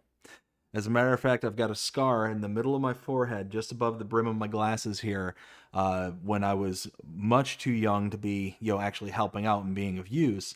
I would just be bored. I was just out there, it was me and my cousin. We were just trying to keep ourselves entertained, kind of thing.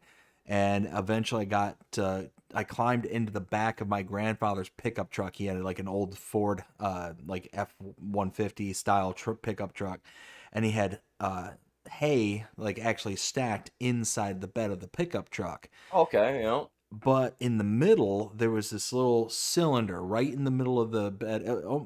Might have been just something to keep the bales separate, and who knows? I to this day I'm not quite sure what it is. I should ask him. But I was jumping in the truck, and I was just bouncing from bale to bale, and I tripped, smacked my head right on the middle of that thing, and just split my head wide open. So yeah, needless to say, Was the farm kind of shut down after that. right. Was that in the center of the pickup truck bed? Like dead Like center of it. dead Yep. center? That probably would have been an old gooseneck trailer hit. That's kind of what I That thought it probably might have been. would have been mounted to the base of the bed and stuck up probably about 2, 3 foot up off the base. Some of the old school ones did Yep. because the old long necks didn't have the extended tongue that reached into the bed like they do nowadays. So could have been that. Which that honestly adds up. I was, I don't know, maybe 5, 6 maybe at the time. So Oh yeah. I'm 41. I'm the same age as you. So one of those where, I don't know, and really that's kind of a detail that really didn't care to investigate until actually just about right now. Now So you're all like, now Grandpa really put that there on purpose, or God dang it. God dang it. it's one of those I gots to know. Oh man, I hate that. I hate Uh, that when that happens. hmm All right, so now we're going to move on to our second segment here called Meat and Potatoes, emphasis on potatoes. This is a segment where we get to know you for more of your content rather than who you are personally. So, first question I have for you is what was one thing that you never expected when starting your channel but ended up happening? So, some examples that I give is the sense of community, any sort of like unexpected backlash, things like that. Anything that you never expected to happen that did. Hmm. Well, honestly, I mean, I always told myself that, you know, I would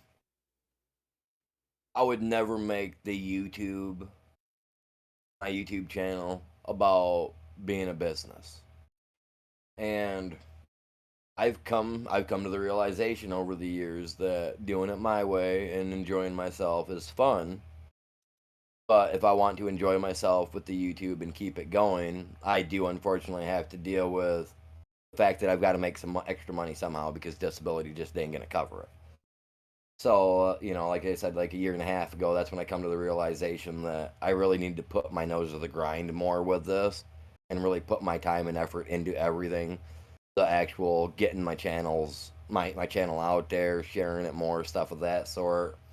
Um, so that is something that I didn't expect to happen, that I have been trying to make happen, more or less, because I mean, a business has got to start somewhere, and if I can turn my side stuff like my glass etching into a business someday, I would absolutely love it.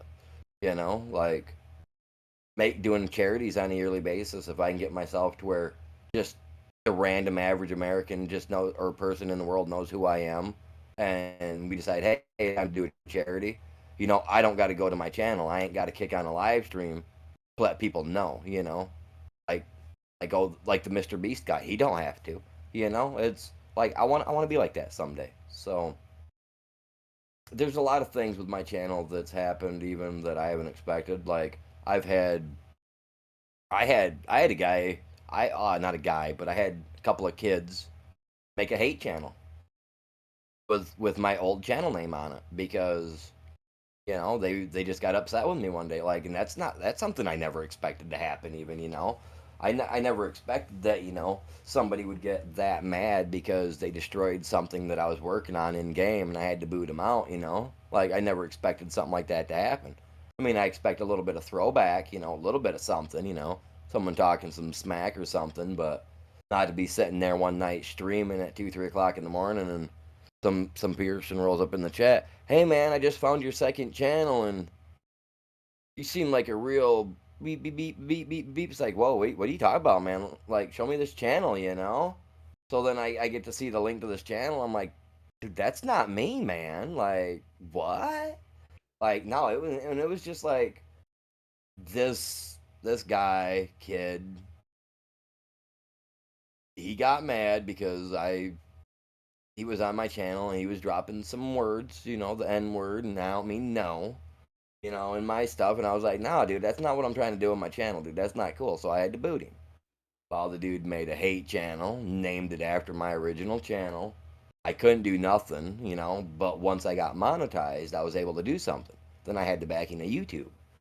Then I could go after him. And I don't know if they ever got his channel shut down or not.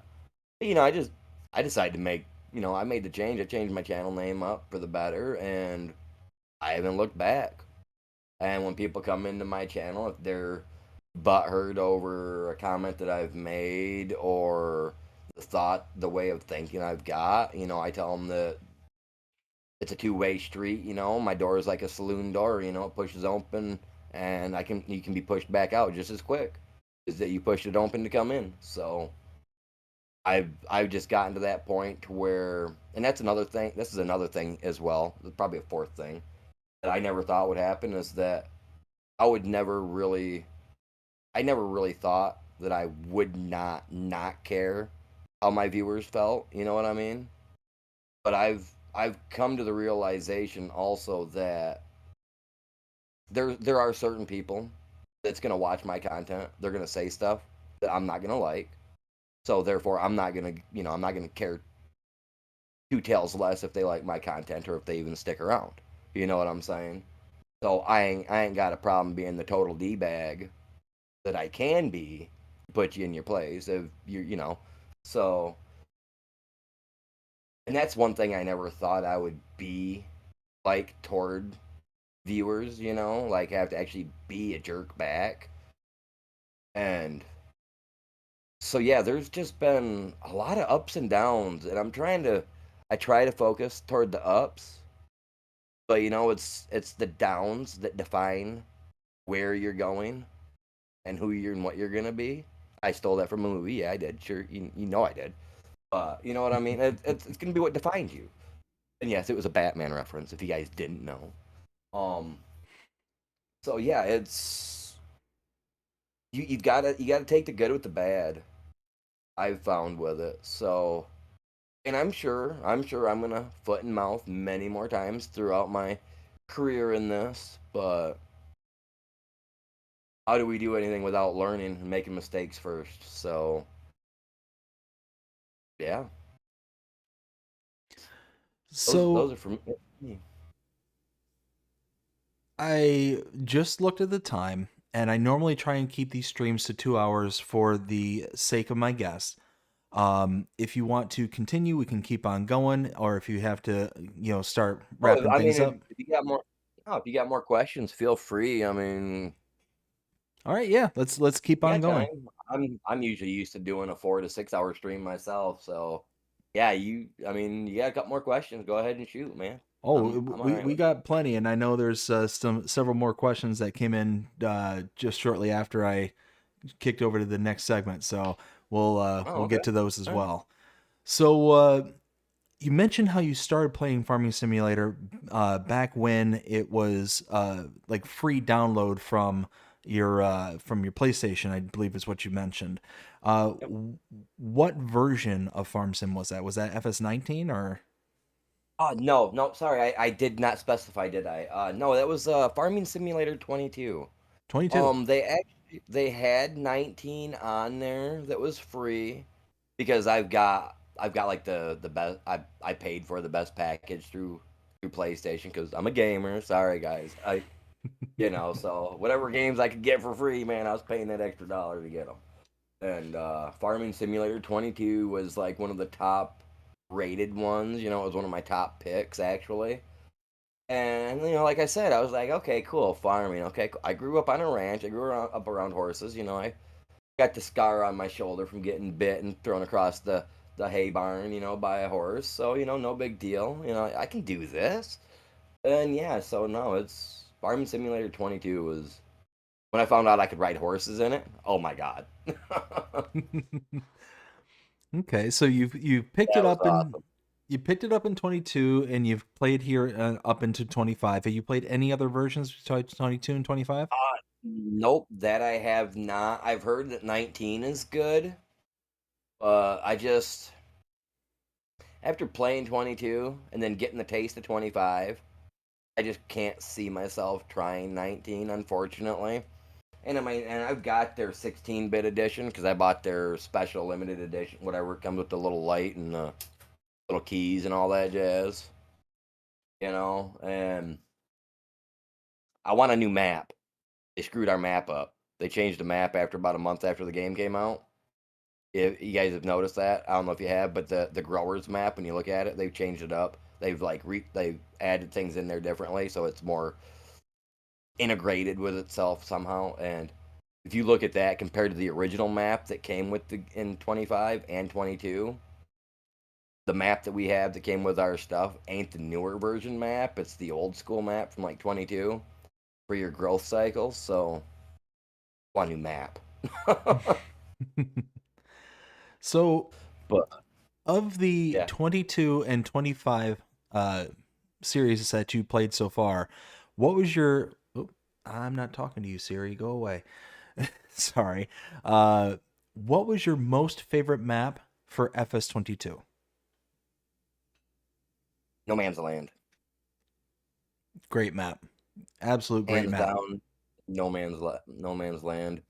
Just the versatility of it, the openness of it, and the having the hills around the outside, and just a small hill on the northwest side, up in like the zones 13, 12, 13, and 14. I got it memorized almost. Those two zones, I think three zones, was like where there was a rocky patch. I absolutely loved that map. Like I still, like I hope they bring it to 25. I really do. I know we've got these other new maps, which I've already played on a couple of the other maps that are supposed to be similar to No Man's Land. Just, I mean, I don't know. I'd like to see the nostalgic of No Man's Land come back, just so that I don't have to reinstall my 22 on my PS5 because it's a fantastic map. It really is. And what And would then you my say? second map Oh, I'm sorry. Go ahead. would be oh my second map would be Frankenmuth, Michigan. I gotcha. Okay, so you got a little bit of Alien Jim and a little bit of Taylor Farms. Very nice. Very nice. So, what would you say is your least favorite from 22? Ooh, it's not only on 22, but it's on this map. It's on this one. I think it's on 19. So many of you guys are gonna be so mad at me, and I don't care. I'm sorry. Alma, Missouri. Sorry. Really? Yes. Absolutely hate the map. And it's not an aesthetic. It's nothing like that. It's that and it's because okay. I live in Elma, Michigan. Okay. And here in Michigan, you know how we pronounce it. It's Elma, not Mm, Alma. It's Elma. Elma, yep. Even your literature teachers are going to tell you that an A and an L make an L sound. It's two L's to make an all sound. Okay, so when they call it Alma and there's only one L and an A, no, sorry about it. And another fact, right now, there's probably at least 15 people live streaming that map right now as we speak. You know what I mean? Like, it's never untouched. It's never left alone. Um, there are a couple of people in the FS community. One that I don't get along with, and he seems to play it all the time, and I don't get it. And then any new person that comes into Farming Simulator, the first map they jump to is that map because of the star power that it has.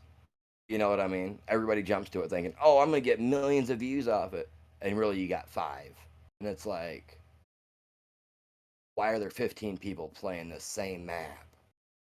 Like live streaming it, like, oh, I can't get away from it no matter where I go in the Farming Simulator.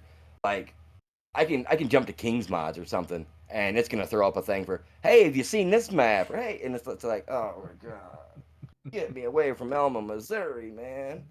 Like everybody in the community, just take 3 months off, right? 3 months, and I might play it for a day. Take 3 months away from it, and I might play it for a day. It is the worst. Like that's the only problem I have with the map. It's just it's so overplayed and so oversaturated by other streamers that like I honestly I feel like if they don't stop playing eventually, like they're gonna kill the map. they're gonna like they killed it for me. They killed it for me when I tried to look up Elma, Missouri one day and I literally had 12 live streams on my feed and they were all different people doing it. I was just like, no, definitely not one I'm touching. So I downloaded it. I looked at it once on 22.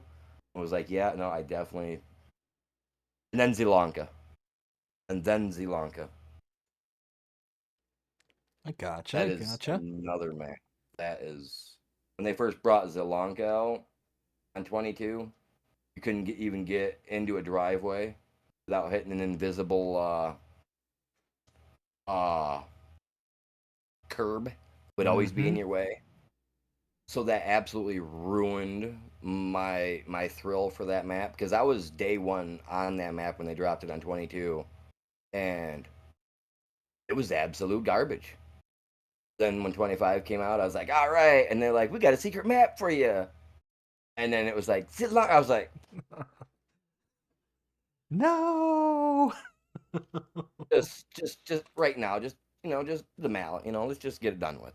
Like it was like, and I did too. That was exactly when I seen that and it came up on my thing. Day one on stream for 25. I was like, you guys are so lame for bringing that map back. Like, oh, I love the game, but dude, really, made me vomit. So, what about your favorite for 25?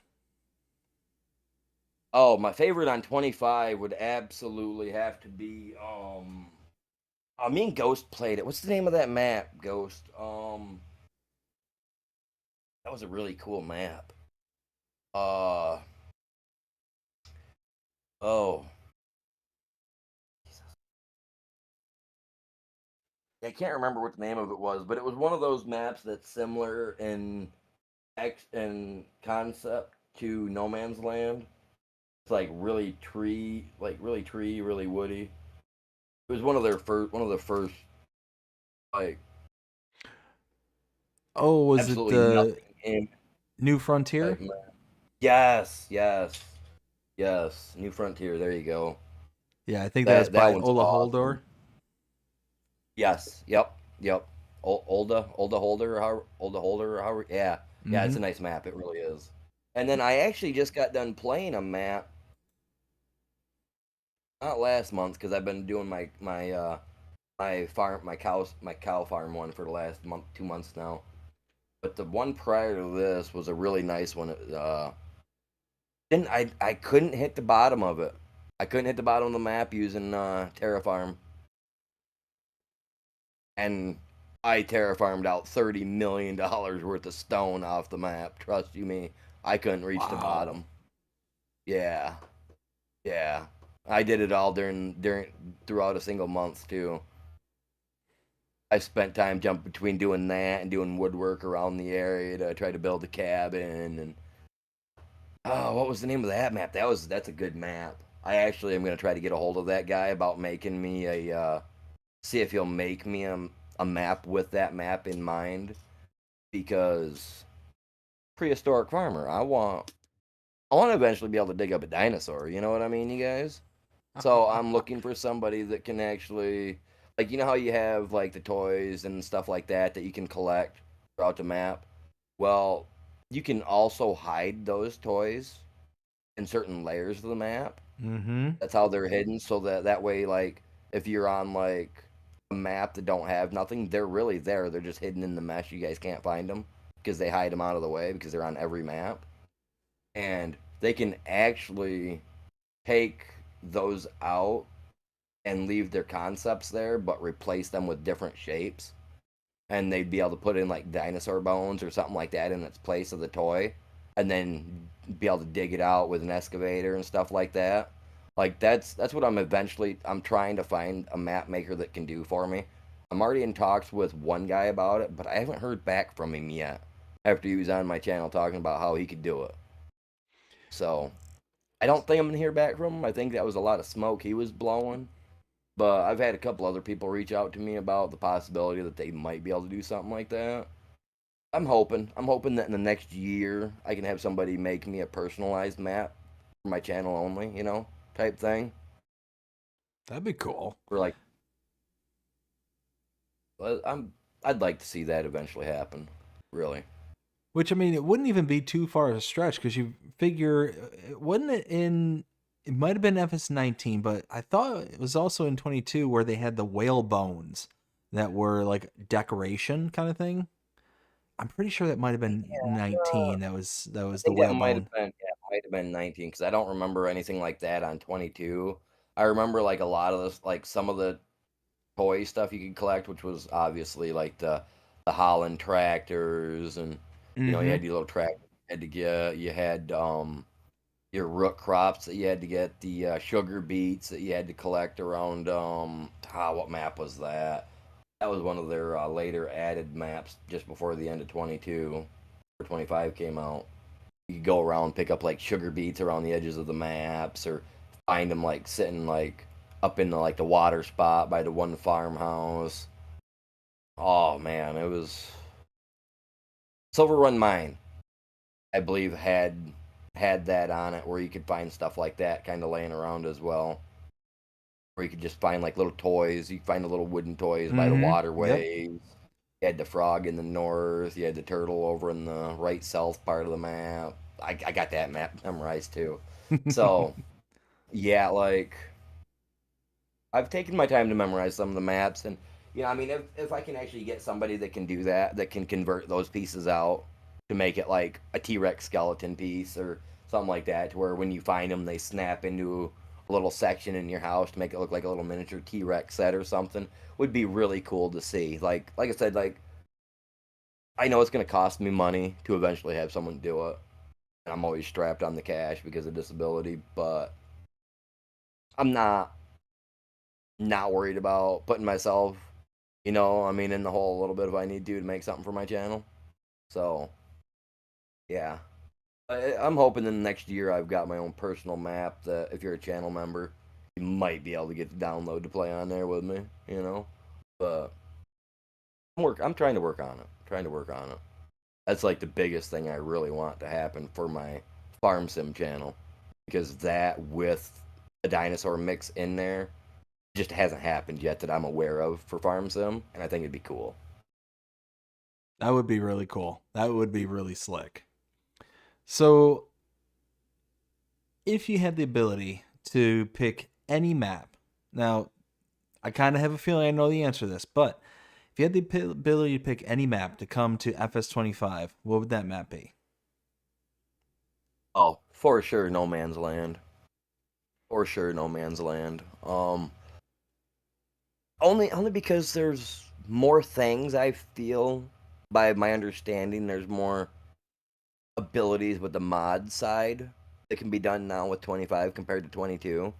like how in 22 you had to cut the signs down in order to get rid of all the rocks on the map. Mm-hmm. I think that he would have better architectural. Is that what I'm looking for? The word for like the coding for in the games, like the architecture stuff for it. To be Like able to the make that map so much better. like all the Like infrastructure that's inside of it. Yeah. yes, yes. Like how you couldn't use the pond in the past, you can't use the pond to water anything with on No Man's Land. Mm-hmm. Where with the new setup on 25, I think you could. And you'd be able to break all the stones with the jackhammer or the little Kabuto jackhammer type deal or whatever they got in there for us to zip around in. Mm-hmm. Like I did on the one thing where I just like smashed stone like crazy one day on this other map that I was playing. And I mean, there's spots that you can do that all over on that map. So I really would like to see that one honestly come to 25.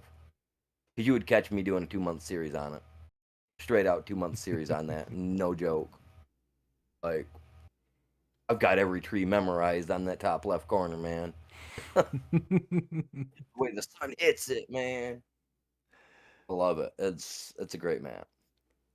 So, do you tend to keep up with any of the upcoming news or things that are happening in Farm Sim, or do you just kind of take it as they hit the I mod hub? mean, well, I mean, I am gonna drop one name. I do watch DJ Go Ham. He is probably when it comes to mod content creation type stuff, that people put out. He's kind of weird. You know what I mean? With the way he acts, you guys like just the way he is. I like his approach to his YouTube channel. He's even if it's not a laughable moment, it turns into a laughable moment. You know what I mean? I like his approach to it. So when it comes to mods, I like to watch what he's got to say. Him and Clutch are literally the only two people I watch, unless they actually do a live stream for Farm Sim. Like if Farm Sim themselves does a live stream on their YouTube channel, then I'll watch that. But if I'm not hearing it straight from either of those two content creators, because they're obviously two of the like most in depth in the company, I feel anyway. Like I won't hear about it. I get their newsletter, I do, but I'm not that super tech savvy, so I don't check a lot of the emails. I mean, I check through Gotcha. my emails to make sure I'm not like getting anybody reaching out to me wanting to try to like do a promotion deal or something with me. Which, if it's not Coca-Cola or Farming Simulator in some way, shape, or form, farm stuff, I'm not gonna deal with you. So sorry, sorry, all you drinking brands. If you're not Coca-Cola, hit the door, man. Hit the door. So the reason I asked is because I was curious if you knew or aware of any kind of upcoming maps or anything like that that you were most excited for. No, I'm not really in the know when it comes to maps. Like, I'll wait for the stuff to hit the mod hub. And I'll go in and I'll look at it. I'll read the descriptions on it. If it seems interesting, I'll download it. I'll jump in, fly around. I'll check the map out. I'll see if it's something that tickles my fancy. But yeah, it's like I originally got introduced to Farm Sim for the through a group called the Squad. I don't know if you've heard of them or not. Yep, I'm familiar. But they do the gold mining thing, and that's originally what got my eye turned on to Farm Sim originally, because I love to go out and hit the rivers here in Michigan and outside of Grand Rapids, and steal their little flakes of gold because I'm a little leprechaun like that. And so I figured I'd try it on 22, right? Come to find out it was only on the PC. Well, that really bummed me out. And then I was like, I'm going to stream this anyway, and loved it anyway. So it really, when it come right down to it, though, they were my initial stupid little fly. They were my initial gateway to Farm Simulator originally. About 4 years ago was the first video I ever seen was theirs, and I started following them. I've watched every one of their videos. And then, like I said, about a year and a half, 2 years ago, I decided to start playing it, and here I am today. Awesome, awesome.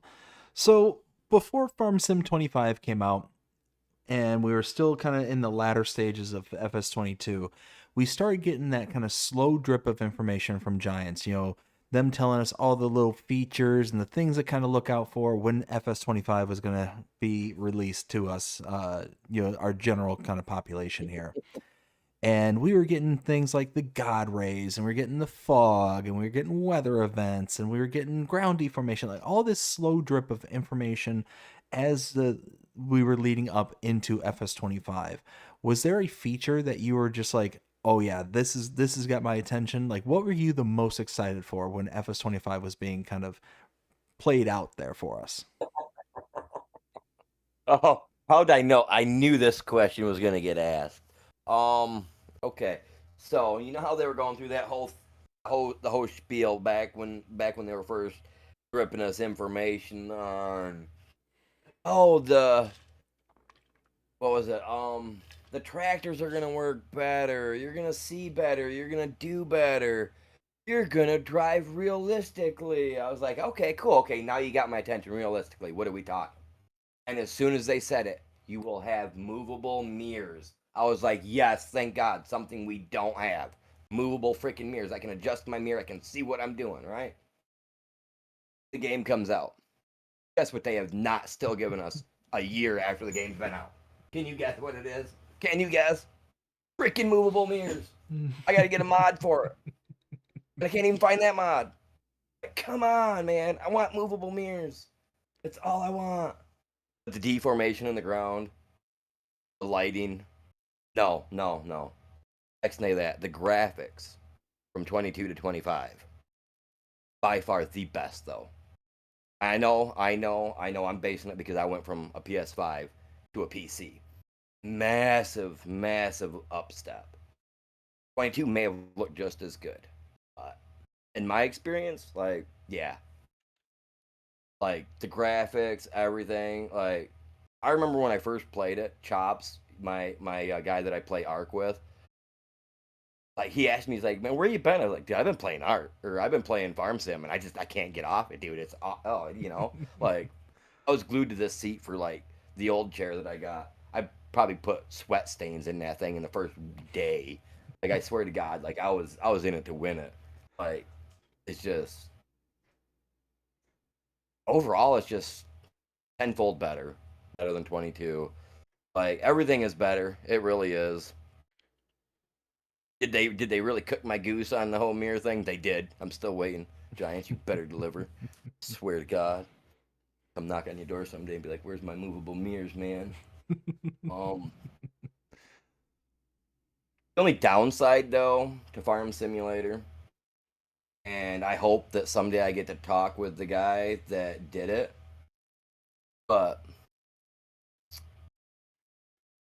the metal pallets that we have in game, I've seen the pictures for 19, they're all the same, are wrong. As a lift truck driver and operator for 15 years, those metal pallets that you stack that have like the if you look at the game, like it don't work physically. If you're sound in the head, it don't work. They will not stack on themselves. You know what I mean? Like just physically will not they will not stack on themselves in real life. If you made a bin like that, they're not gonna stack.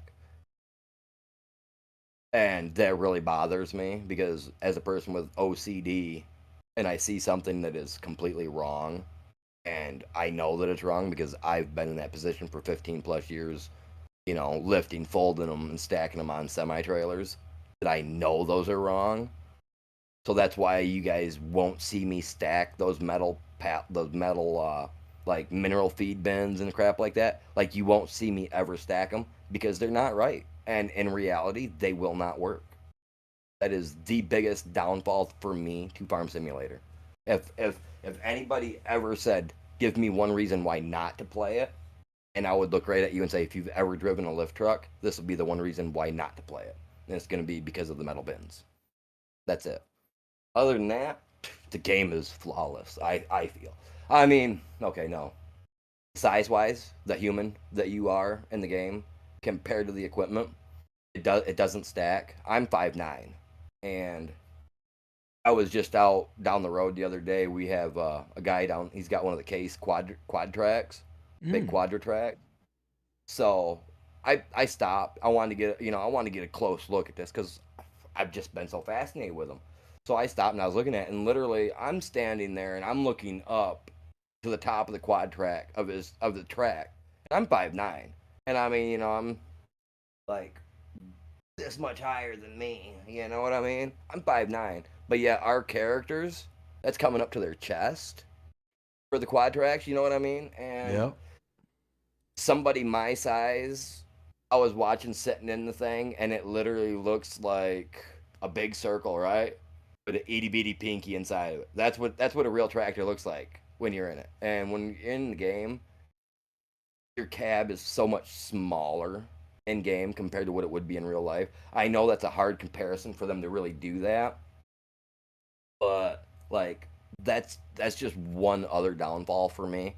But I feel like they need to fix that. Plus the sizes of the roads in the game, they are kind of a little off on that. I feel so. But no, I mean, like I said, it's a great game. You can't critique it too much. Critique it too much, won't have nothing to play, will we? It's true. It's very true.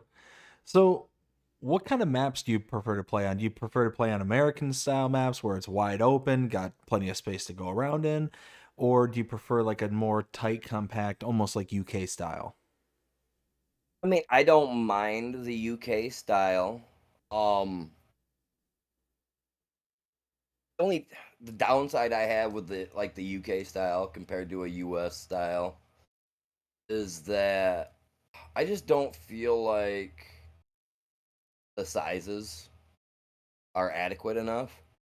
Like I watch people from in the UK or over in England and other areas of the world that do farming stuff because I just like to watch stuff like that. And the way that it just seems like and it all like it comes down to the size wise on like maybe they didn't build the town in the game to an exact specification size wise, for your equipment to get around through and up and down the roads. But I mean, for me, it really don't matter the map itself. It's the feeling I get from the map. If I look at the map and I fly around the map and I check it out and I feel like I could have fun with it, or it could even be a slight bit challenging for me, I'm gonna try it. You know, like like I built my little thing on the one that I'm doing right now. I built my milk shop a little too tight with the fence around the back side of it, to kind of like separate it off like its own independent business. And I can't get a semi through there, but I still tried the other day, just for the fact that it's going to be extremely challenging and an A plus truck driver in real life will get through there. You know what I mean? So I find that a map that has some challenge to it is definitely not worth turning away because you don't know what type of gem you're going to find in the map. So, I mean, for me, it really don't matter the type of map, honestly. As long as I can have fun with it. That's really what it comes down to it. If I get on the map and I just don't, I kind of feel bored playing on the map because it just feels too blah or too generic, then I'll just move on. It won't even make it into a live stream. So yeah. I check every map before I even do a live stream. You know what I mean? Like before I start doing them for a series, I Yep. take I take at least a half hour to check them out, play them, give myself a mental run through on it and how I feel. Give it a 1 out of 10 deal. A map that gives you everything, but gives you absolutely no fuel areas or water areas to get water from. I feel is a big mistake because I feel like that's a big check off on that map. And I love the map that I'm playing right now. It's a Michigan map, but you have nowhere to buy water and you have nowhere to buy fuel at all. Yep. So you have to actually, use the stuff the game gives you and put it in yourself. So I got me a little fuel tank next to my place, and I think I get the water out of the river or the ditch next to my farm because I'm too cheap to put in a freaking windmill right now. I'm using ditch water. Forget them animals; they'll drink what I give them. But yeah, I mean, so those are the downsides. But that's also what can make a good challenge for a map when you've actually got to work your way up to the stuff, and you got to be extremely careful on how you do it. Because I did. I think I went the first week playing the game or playing this map, the map that I'm playing on now, without having any fuel depot or anything, and I had to be extremely careful how I did it. I had to make sure that my AI was paying for the fuel when I wasn't in it because she wasn't leaving me stranded on the road. But so I try to play it as real as possible. But I mean, me and Ghost, we did it one time where I had to do a we had to do $1 million challenge. One was a $10 million challenge, starting from scratch type nothing, and made our way up by selling stone and iron ore. So yeah, it's all about the challenges for me. So yeah, if I can't have a challenge with it, I don't want it. Gotcha. And what style of farming do you prefer? Do you prefer doing like arables, forestry, grass care? What's your preference? Well, up until terraforming came out, I was all about making them wood chips. I love doing the forestry. Absolutely love forestry.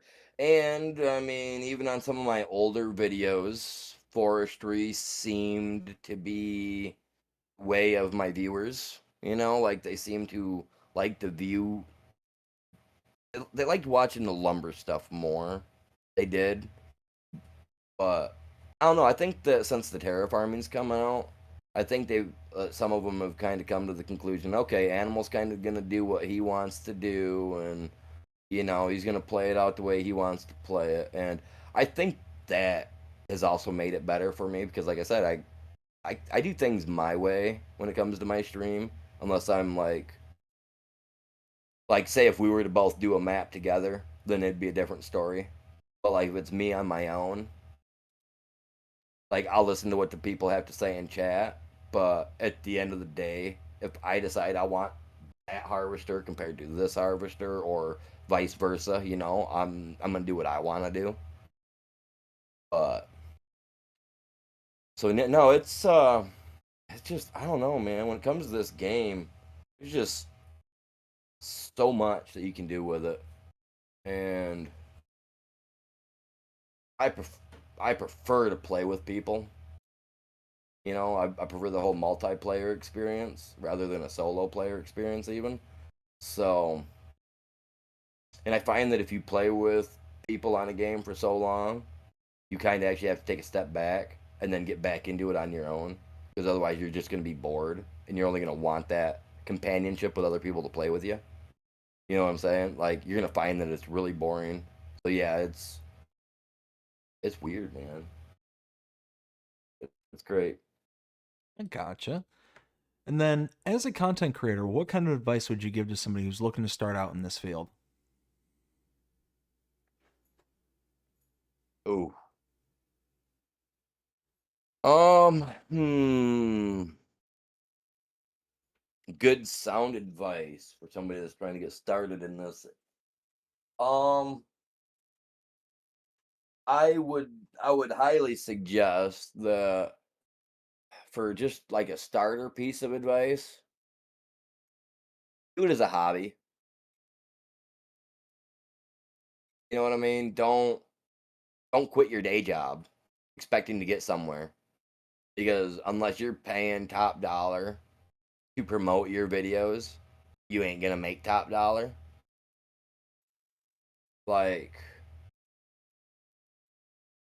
just put as much effort into as you can, have fun with it. But don't get your hopes too high. Set them high, aim for the stars, but don't feel bad if you don't make it right away. The stars are always going to be there and they're always within reach. Take your time with it. Have fun. Because yeah, I've spent almost 10 years doing YouTube and the last year and a half since I've actually put my time and effort into it to make it a business. I've also had more fun with it as well, though. I know that seems kind of counterintuitive to what I just said, but it's like once you get to feel for it, you'll know where you're going with it. Take it one step at a time, enjoy it, use it as a hobby. Like I said, you're out there making 50, even 30,000 a year. Don't quit your day job expecting to make bank over here. You know, it's started as a hobby. Have fun with it. Let it grow. I mean, yeah, I mean, it's like a lot of people say, man, it's kind of however you plant the situation for yourself. I mean, you're gonna grow weeds or you're gonna grow a beautiful flower, So it takes time. It takes time to get there. Your first couple plantings gonna be kind of weedy, you know what I mean? So kind of got to go from there. I mean, good advice, bad advice. I mean, you got to take it like I tell everybody on a daily basis. You take everything with a grain of salt, but you figure out what grain of salt you're taking it with and how you want to take it. Because at the end of the day, that's what it all comes down to. Is you, yourself, and you. Well, pretty much me, myself, and I. You know what I mean? Like you got to look at it like that. But yeah, 100% hobby. Like nothing more, nothing less. Once you break 1,000 subscribers, then you can kind of look at it in any which direction you want. And that's exactly what it took for me to really figure out what I wanted to do with myself.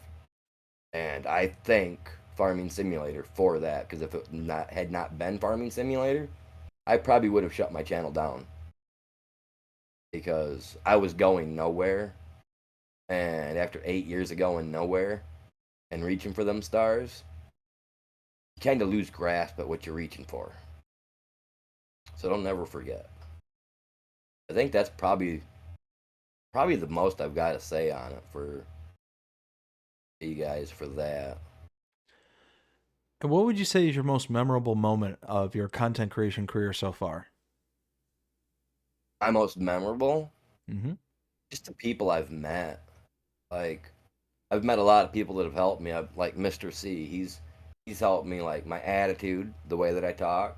Used to be we wouldn't have got through a sentence without hearing an F bomb drop or some other salterly can't say it, but you know what I mean. Some other unsavory words. You know what I'm saying? So yeah, it's like I definitely give a big shout out to my viewers because it sounds corny, but I mean, without viewers like them, I wouldn't be where I'm at today, and I wouldn't be the person that I am today. So It's definitely changed me for the better. But yeah, I definitely have to say my chat, the people in my live stream that are there for me on a daily basis that have in some way, shape, or form either have helped me or inspired me. One big YouTuber that did inspire me that's no longer with us. His name's Thick44. Um, he's actually the main reason why I kept going. Is he had extreme. I don't know if you guys know who he is, but he was an art creation content creator, and he had a long bout with cancer. And no matter how bad his cancer got, he still showed up at the studio. He still did what he had. You know what I mean? And I remember his last live stream that he did. He was in the hospital. He wasn't feeling well. It was his last day. And I remember them talking to him because they thought he was going to pull through it. And he just said, if you feel like you're giving up, don't give up. And like I said, he was one of the people I liked watching the most on YouTube. And so when he passed, it was hard. But that's the only reason I'm still here today. Because if it would not have been for me with listening to that stream and hearing him say that, I would have quit. I would have quit 3-4 years ago even.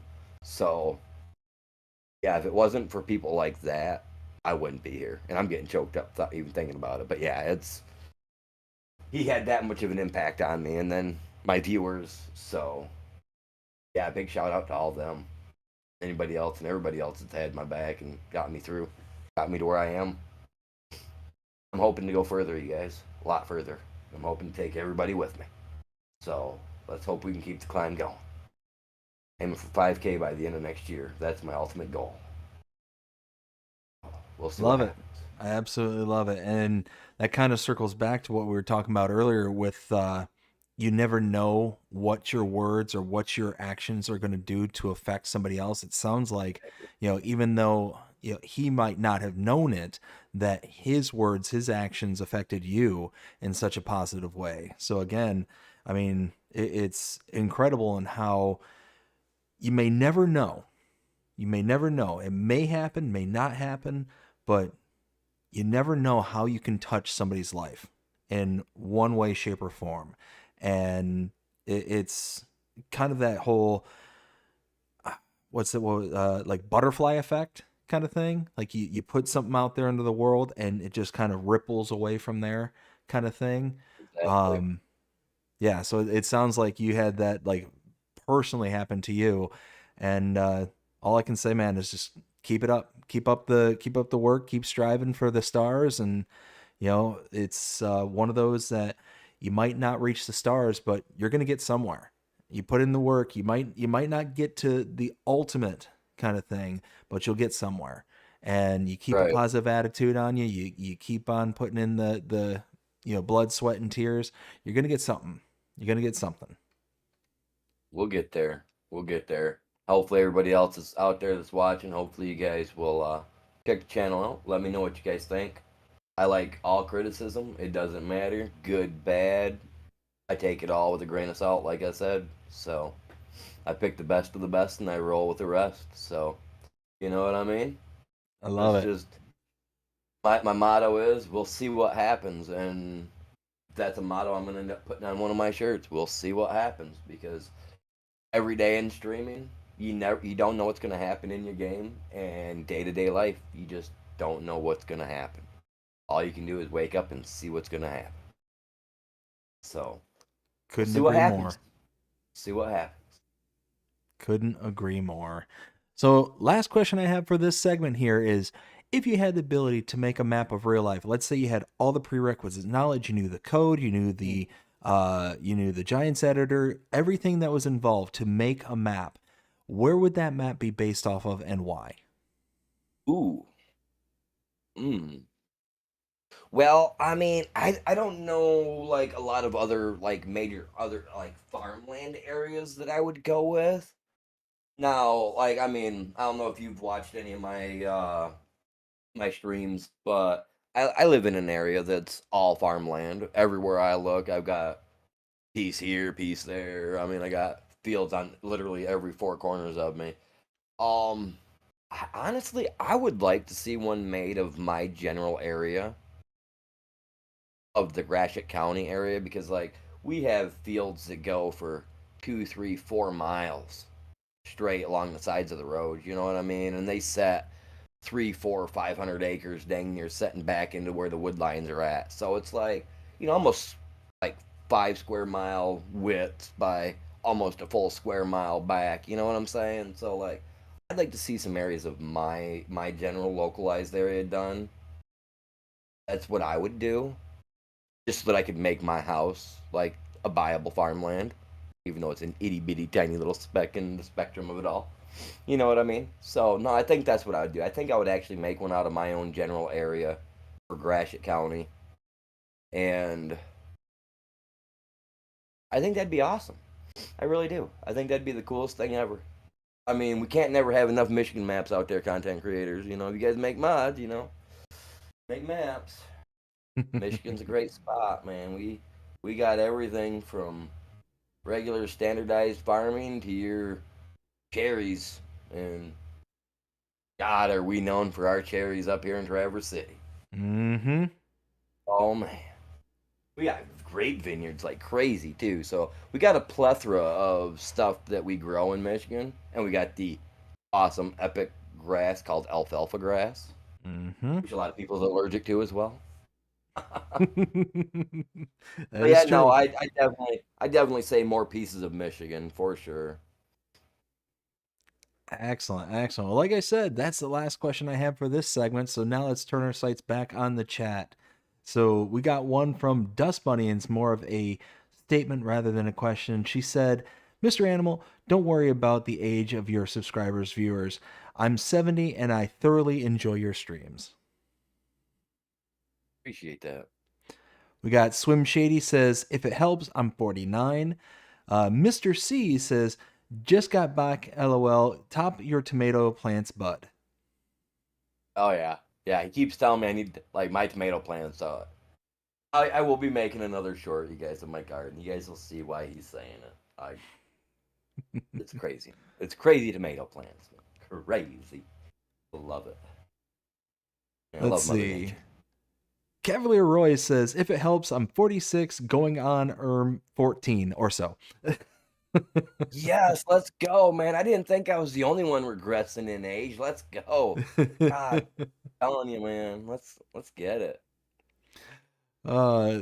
Dust Bunny, Swim Shady, Mr. C, and Cavalier Roy, thank you all so much for your statements. We got Majors Gaming says, apologies if this has been already asked. If there is any task on FS that you absolutely love or can do nonstop, is there a task that you can do nonstop that you absolutely love? Oh yes, yes sir, yes sir. That would be logging. You put me a thing of trees in my way and let me go, man. I will slave away all day, 6 hours on a live stream cutting trees for you guys. I absolutely love it. But now that we got terraforming, y'all watch out. I'm gonna dig us the biggest crater you ever did see. Someday, I swear to God. Like they're the best tasks ever. They really are. And then the second part of their question was opposite as well. Any tasks that you cannot stand doing? Deadwood. Yes. I find absolutely no reason in a deadwood task. There's no reason for it. There really isn't. And then when you do get it, it is so hard to actually complete their tasks the way you want, because if it's not the dead wood and it's the other transport wood one, you got to be careful not to damage the wood, and if you damage it, you lose out on like $100 or whatever it is. So yeah, no, anything that deals with me having to take a contract to do wood is, yeah, it's, I'd rather have rock removal all day.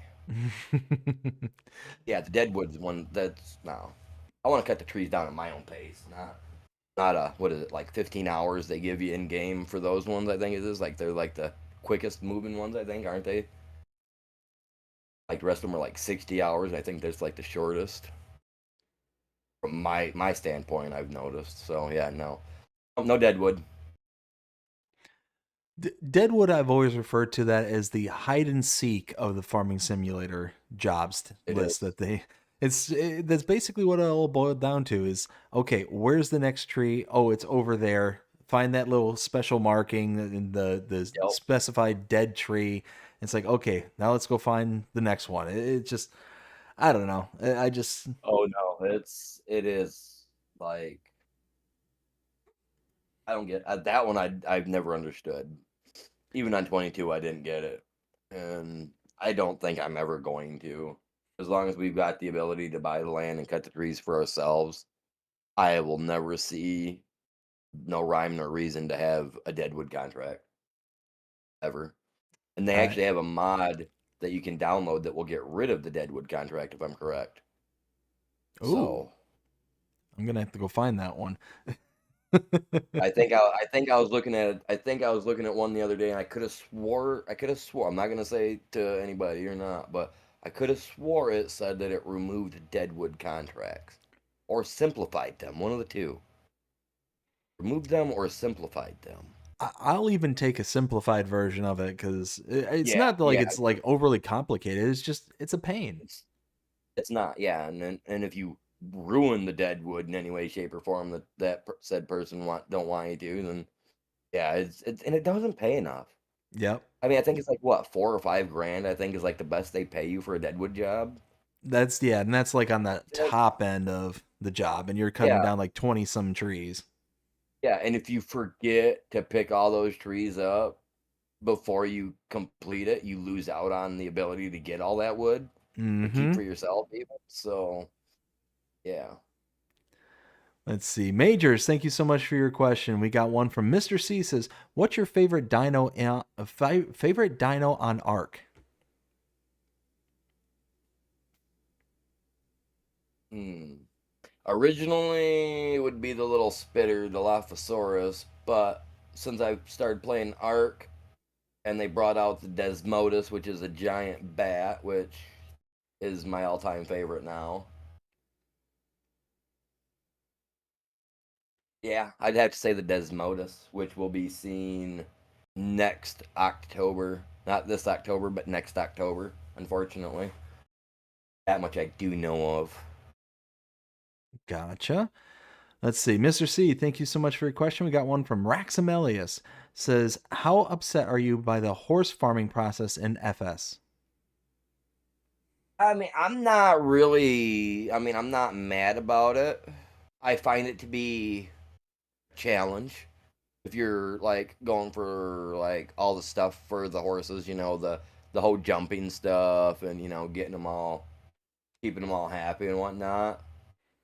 Being that I grew up on a horse ranch, I actually find the horse part honestly probably one of the easiest parts of the game. To be truthful, like I find that dealing with cows is worse than the horse side. As long as you got a spot to create water for the horses and a spot for food and some grain, you're good. Take them out for a run every day, jump a couple hay bales out in the field or something. You keep them happy. With cows, I mean, you got TMR, you got hay, silage, grass, uh, straw, mineral feed.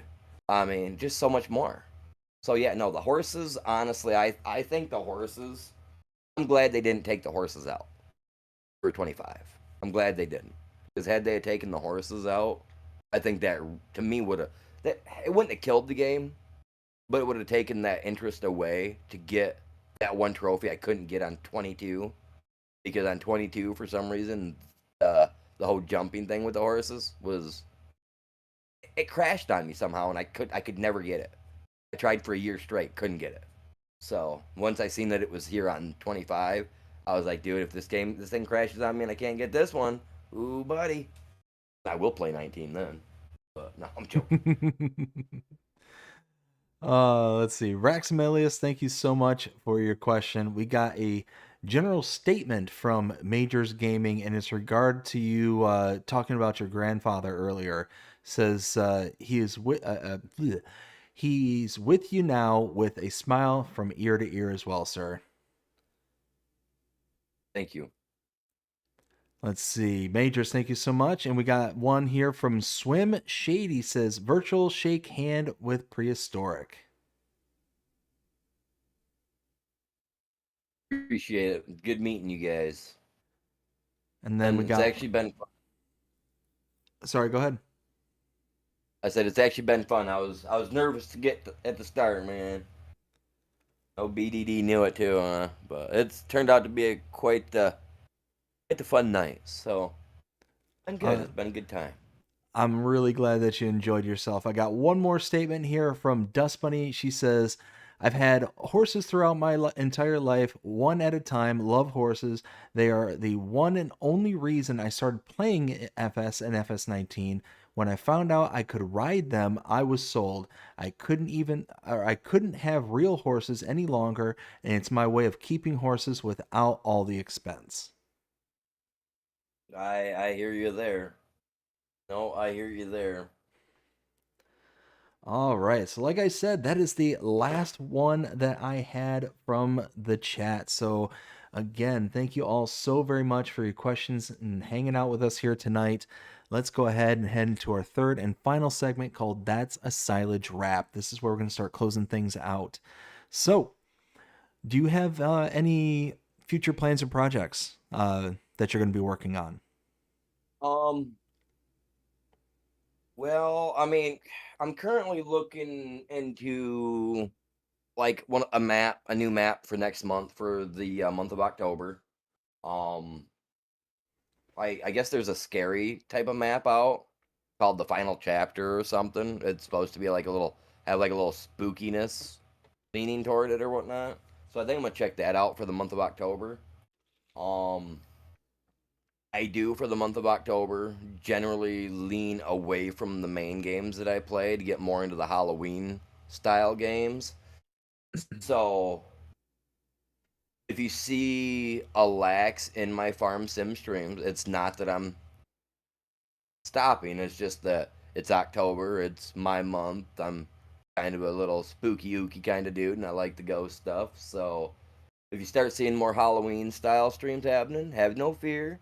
Animal's still here. We're gonna get the farming going back up. It'll happen. I'll still do them like every other day or every couple days. We'll still do a standard farm stream as well. Um, but I mean, and I am gonna be working on some more glass pieces. Like I said, I need to get a printer first because freestyle stuff that I can do that on some stuff, but trying to draw on glass, I found that I was like really getting my hands all black from the permanent marker trying to do it, freehanding.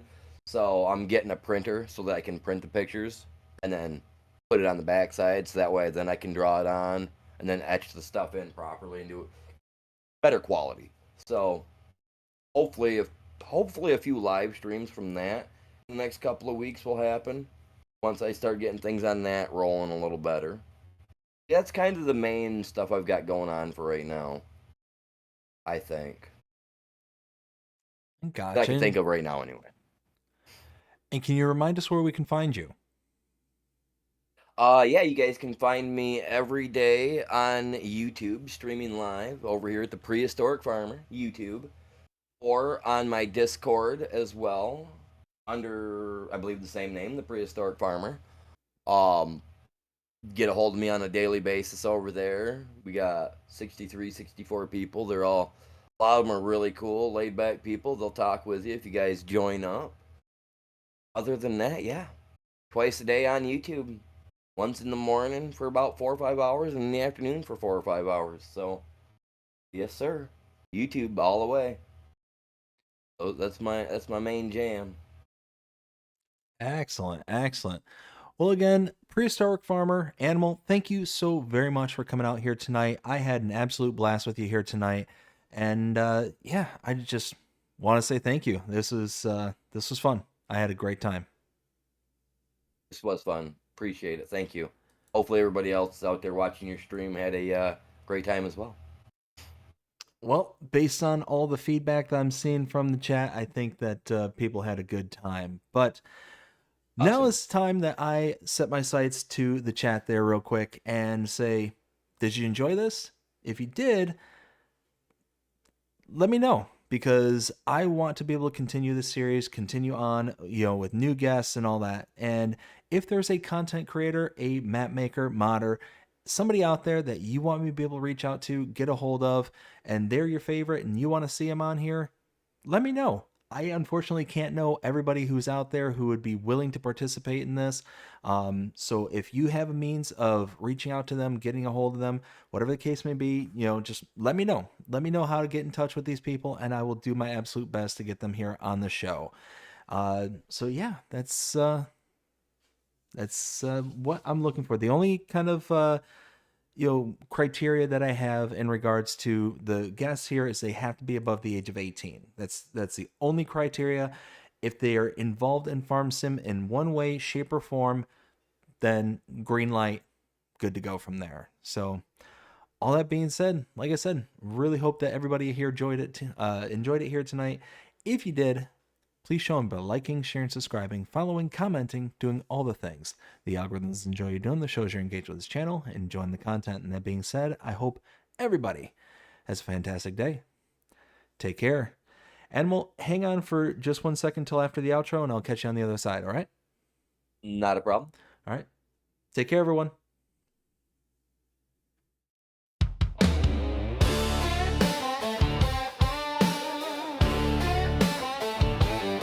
This is Farm Sim Talk with BDD. Let's roll. Out here in the country, where the roads run wide, souls that we're bringing to the light. From maps to models to the rigs we drive, we're talking to the folks who keep this farm life alive. It's Farm Sim Talk with BDD. Come pull up a chair and ride along with me. Stories from the makers, the builders of the scene. Farm Sim Talk, where we live the farming dream.